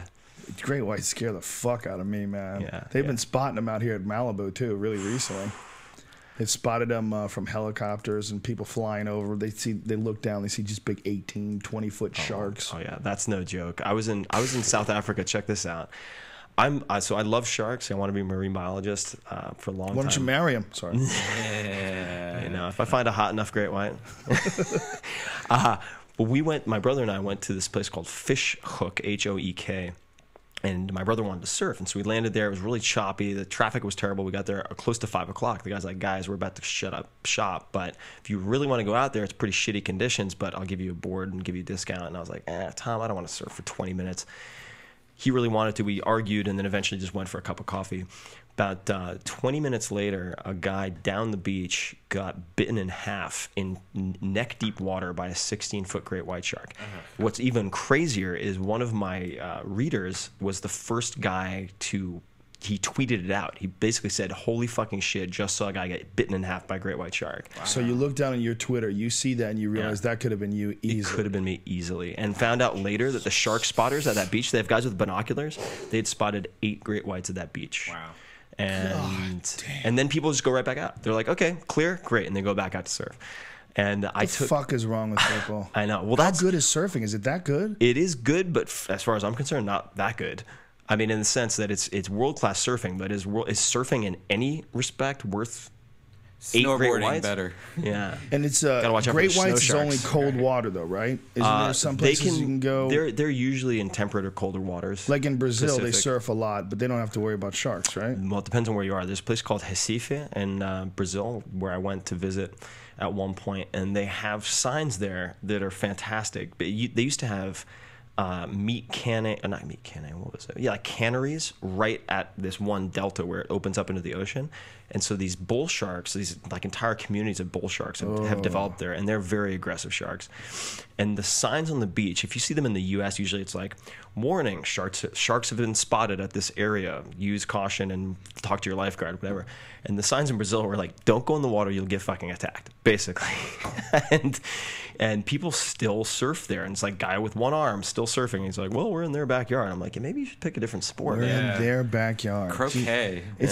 Sharks to me have always been one of those things where if they didn't exist and you had them in a movie, everybody would be fucking horrified of these things. But because of the fact that they're real, just like Komodo dragons or crocodiles or killer whales, we just sleep on these things. We don't realize how incredibly fascinating and horrifying they really are. Oh, yeah. Well, that's why I was telling you that fucking lion attack video creeped the shit out of me, because I think to myself, somebody was asking me at one point, they're like, you think you could kill this animal or that animal? I'm like, no. Like a badger, that thing would fuck me up. I'm not going to kill a badger. Are you crazy? Like, I don't have claws. Like, what do you think I'm going to do? Unless I have a weapon. Like, I mean, I'd kick the fuck out of a badger. I'll tell you that right now. You give me some steel-toed boots and a strong Kevlar pair of pants, I'll fuck a badger up. I'll stomp that little bitch. Well, dude, if you have chainmail, you can go after a lot of things. Yeah, if I had a good baseball bat and a steel-tipped boot, I'll fuck up a badger. What about Komodo dragon? Would you take a Komodo dragon on? No, you're fucked. You're doomed. There's nothing you can do. If they're close enough to bite you, that's your ass. They're so fast. They're so fast, and they have botulism in their fucking saliva. They catch deer. They're so fast. It's hard to believe. And when they bite things, all they do is bite them and then follow them. They wait for the poison in their saliva to eventually just toxify their whole body. Their body it's like there's their own just the nasty bacteria in their mouth just fucks animals. As soon as they bite them, they like take a water buffalo, they bite him, and then they follow him for 24 hours. And then slowly he just buckles, and then they just eat his asshole while he's alive. Just dig in and pull chunks of him out. Komodo dragons are terrifying. Where do they live? Komodo Islands. Only one island. I Indonesia, I think. Yeah. There's it's a nutty animal, man. You know, it's. Did you see that crocodile they just caught in the Philippines? Yeah, I did. Holy shit! And they're like, "This is going to be the star of our new zoo," because it's this like impoverished Filipino village. Fuck. Yeah, it's enormous. They set up a bunch of traps for this thing, and it broke all their traps, and it killed a fisherman, a local fisherman. The thing is 21 feet long. God damn it. Yeah. How crazy are that these things? If crocodiles, perfect example. If they weren't real, and then and there was stories of this thing that it can hold its breath for hours and it eats water buffalo, and you'd be like, get the fuck out of here. That thing's not real. Can you imagine 21 feet? How big that is? Just look in this room. That's like from that side. That's insane. It's bigger than this room. Yeah, it's bigger than its tail. And it's not. And it's not like a slender animal. I mean, the back is like this. Yeah. It's like up to navel height. That's ridiculous. Yeah, and they had all wrapped this fucking thing up. All these little Lilliputians took this Gulliver Travel fucking animal down and tied it up in ropes, and they were parading it around the town. It's crazy to see, man. It is fucking monstrous. Have you ever seen Hogzilla? Yes. Holy shit. Have you ever seen it, Brian? Sounds familiar, but I don't know what. Well, in Georgia, in a lot of It's parts like the of size of South, a Volkswagen Beetle. it's fucking huge. It's a pig. It's a super. Well, it's a cross between a wild boar and a feral hog. Yeah. And pigs, a lot of people don't realize this, but pigs are one of the strangest animals known to be in captivity, because when they get out, they have a physiological change when they go into the wild.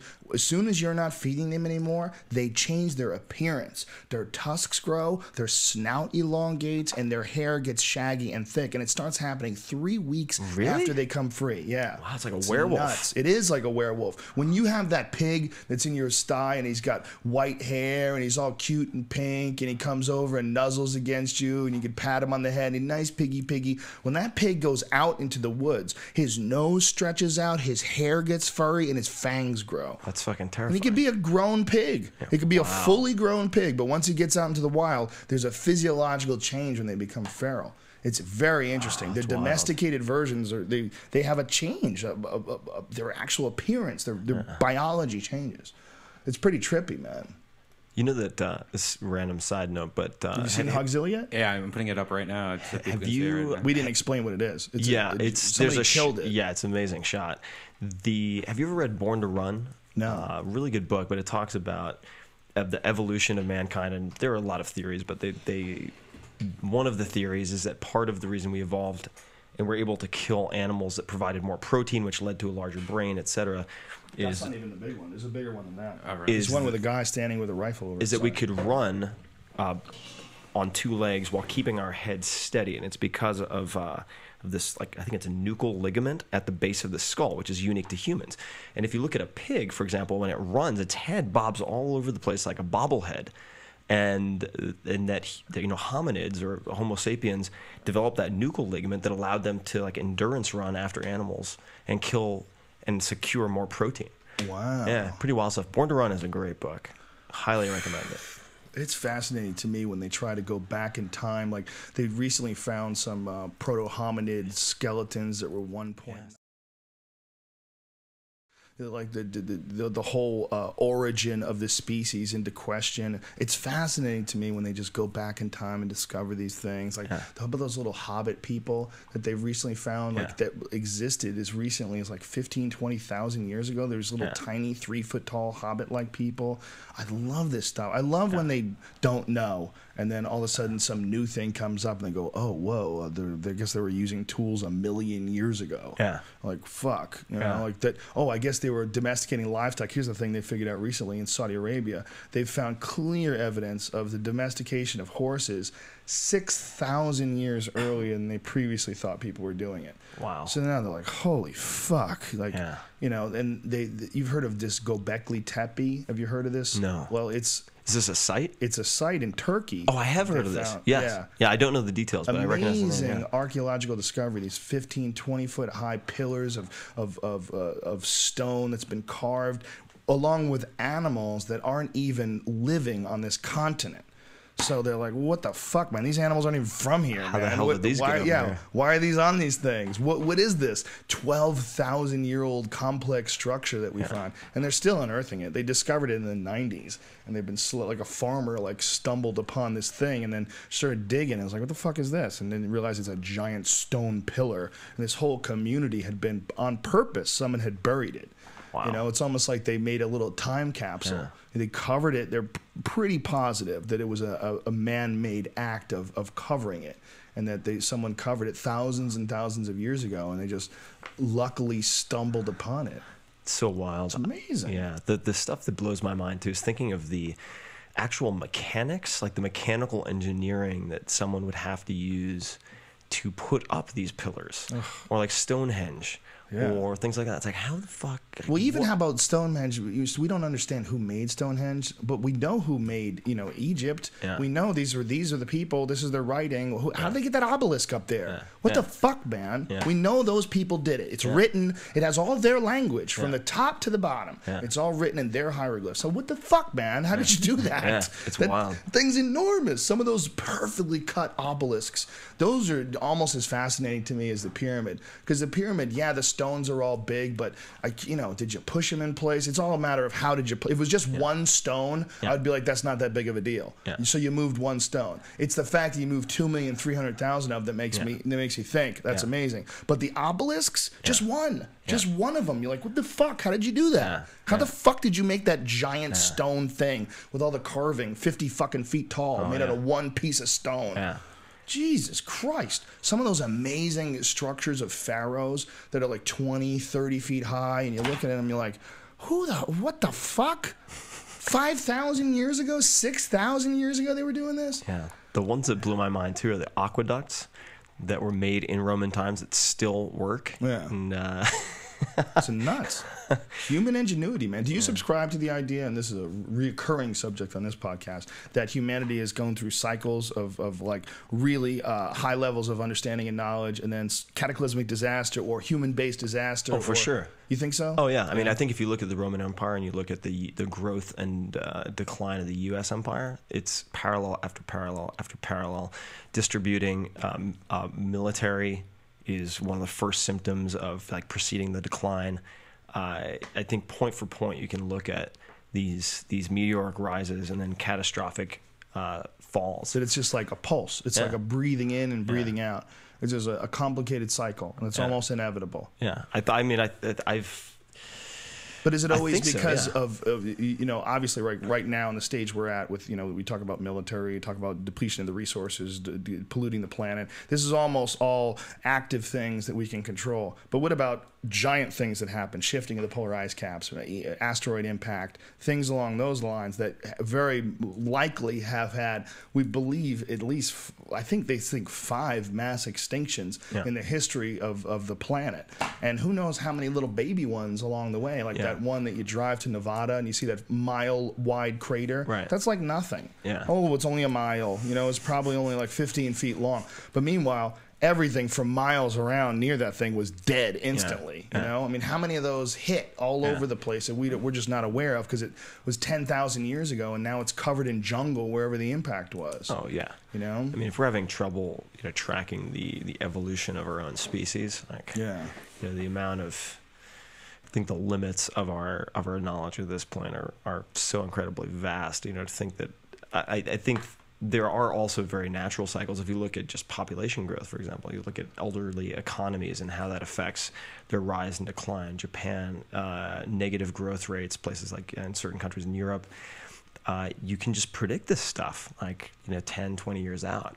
And but I think that things grow and then they die. That's just the cycle. And you can apply that to people. You could apply it to just about any life form, but you can also apply it to companies. You can apply it to countries. If you had to extrapolate, what we know now is that we had a bunch of disenfranchised Europeans and various people from all over the world. They found this spot that just 10,000 years ago had been covered with a mile-high sheet of ice. Yeah. The climate shifts. All of a sudden, North America becomes viable property. Everybody moves here. We establish this new sort of a civilization.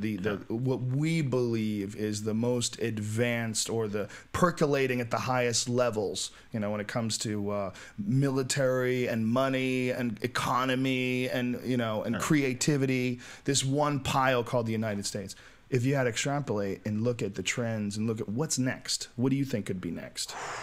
What's next? Because this is a place that was created just a few lifetimes ago, really. Oh, yeah. The 1700s, in the course of human history, it's a very small amount of time. In the course of the history of the world, it's merely a blink of an eye. It's nothing. But in that time, this new type of civilization, supposedly new type of really bullshit at the end. It becomes just as corrupt as all the other ones before. Sure. But the idea of it, this was the first in history like this. That people like, fuck where you're at, get in a boat, come on over here. Right. We got a new spot, and we're just gonna get away from those douchebags, and we're going to try our own thing out. Is it possible that can happen again? Is it possible that, some other spot opens up and people decide to do this one more time. I mean, I can't imagine it. Yeah. But I do imagine it sometimes. When Bush won the second term in 2004, I fucking seriously thought about moving to Canada. I really did. I was like, this place is going to get blown up. This crazy assholes invading all these countries on dubious evidence, and it turns out they lied about a bunch of different shit and weapons of mass destruction. From the moment they got in, there was an idea to go over there, and this was just what they could find to fit their agenda, and they shove all the facts and pseudo-facts into one situation just so they can force this on people. I was like, we're going to get blown up. I don't want to get blown up. I'm going to fucking go to Canada where nobody fucks with anybody. Yeah, I think that a lot of people, for example, are concerned about China and India. So it's sort of like China versus the U.S., and that doesn't scare me. I'm actually very bearish on China. But I think that what is not obvious to most people is that at the highest levels of government and private enterprise, you have this military industrial complex that spans across these countries. And that's the stuff that really scares me. And having centralized food production, that scares me.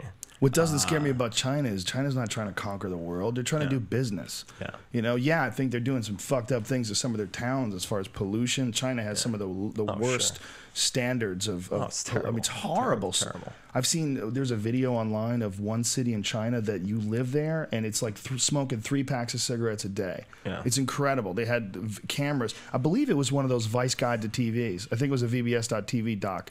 And they went there and they were filming the air. And you're looking up, you're like, oh my God, this is impossible. These people are breathing coal. They're just breathing in coal in the air. Yeah. But China's not trying to conquer the world. They're just trying to make money. You know, they're trying to. They'll be very well positioned if they do want to conquer the world, because what they've been doing. I mean, I lived in Argentina for a bit, and then I was in Africa, in Kenya for the first time, and they're very smart about acquiring resources and pipelines for petroleum, and also buying mines for production of things like copper.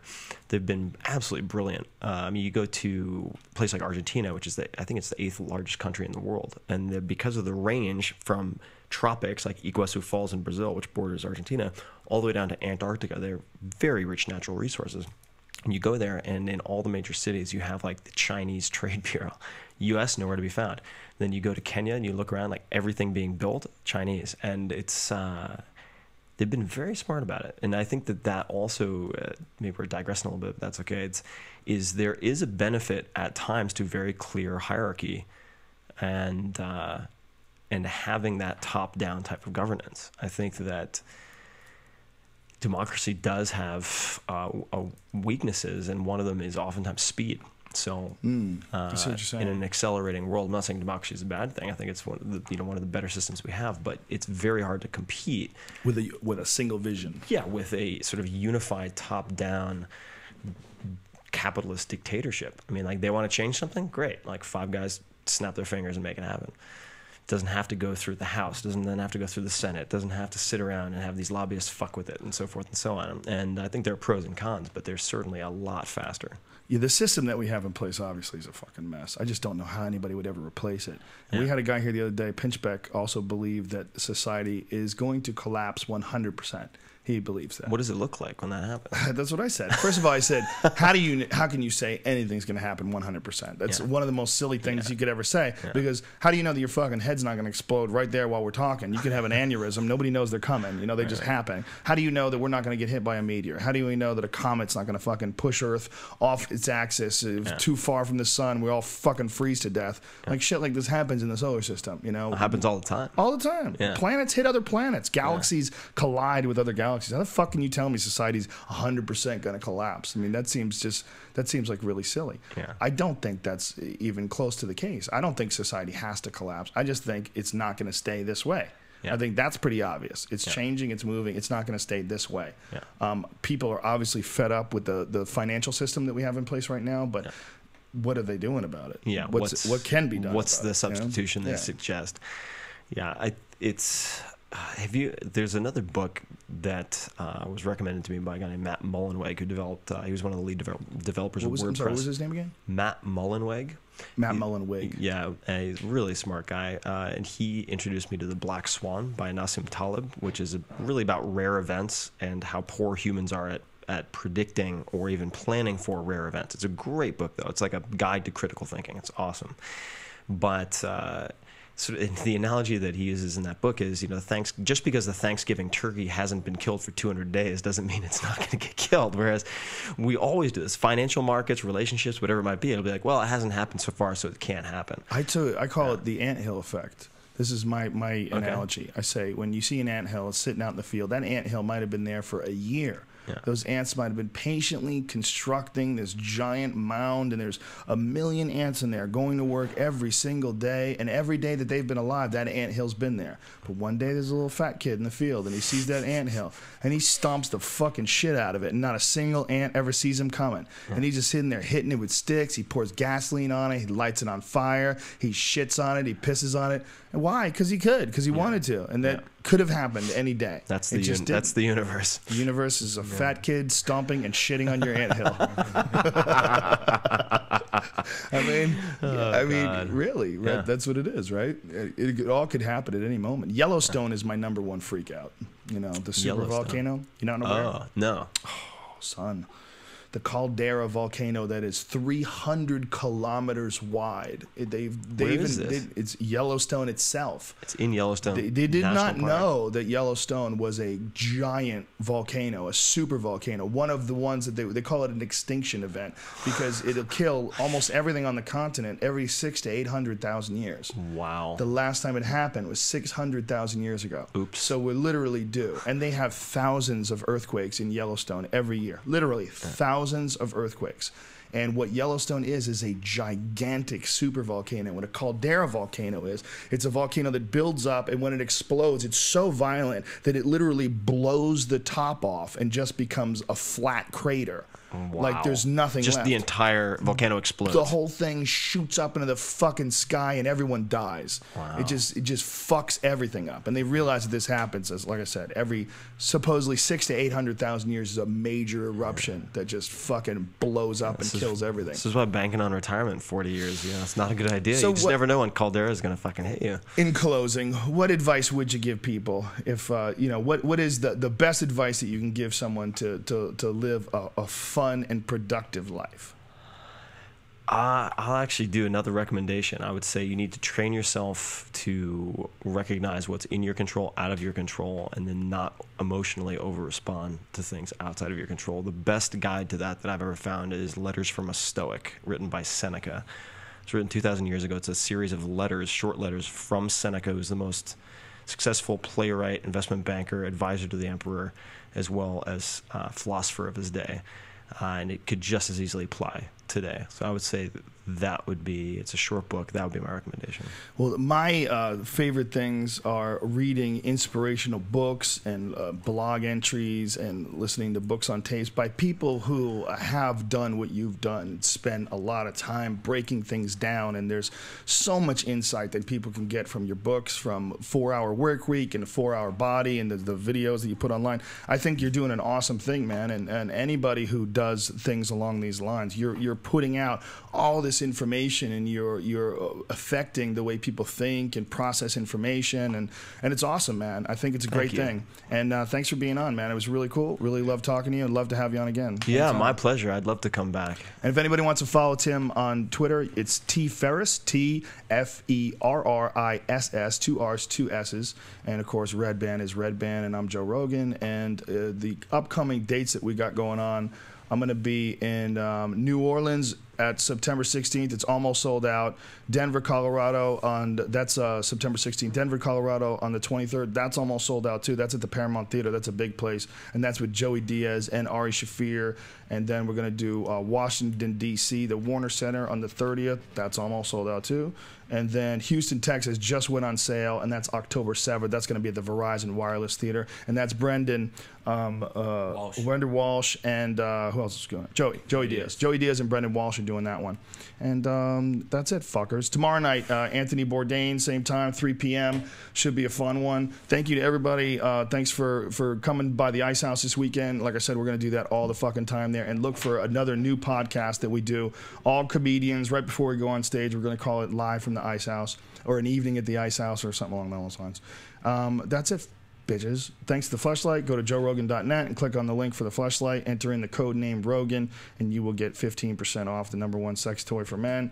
And if you want to buy these Alpha Brain pills, the new order comes in this week. We just had to order 500,000 new pills. Wow. And it's onnit.com, ONNIT.com, and the stuff's called Alpha Brain. And it's, by the way, it's 100% money back guarantee. If you don't like it, send it back in, you get your money back. It's no questions asked. So we want to make sure that everybody's happy with it. Go fuck yourself. This show's over. That's it. That's the end. Thank you, Tim, for coming by. I had an awesome time. Yeah, thanks for having me. Tim Ferriss, 4-Hour Work Week, The 4-Hour Body. Go buy his books, ladies and gentlemen. And what is your website? Website is 4hourblog.com. FOURHOURBLOG.com. Powerful. Thank you, everybody. We will see you tomorrow with Anthony Bourdain. Come on.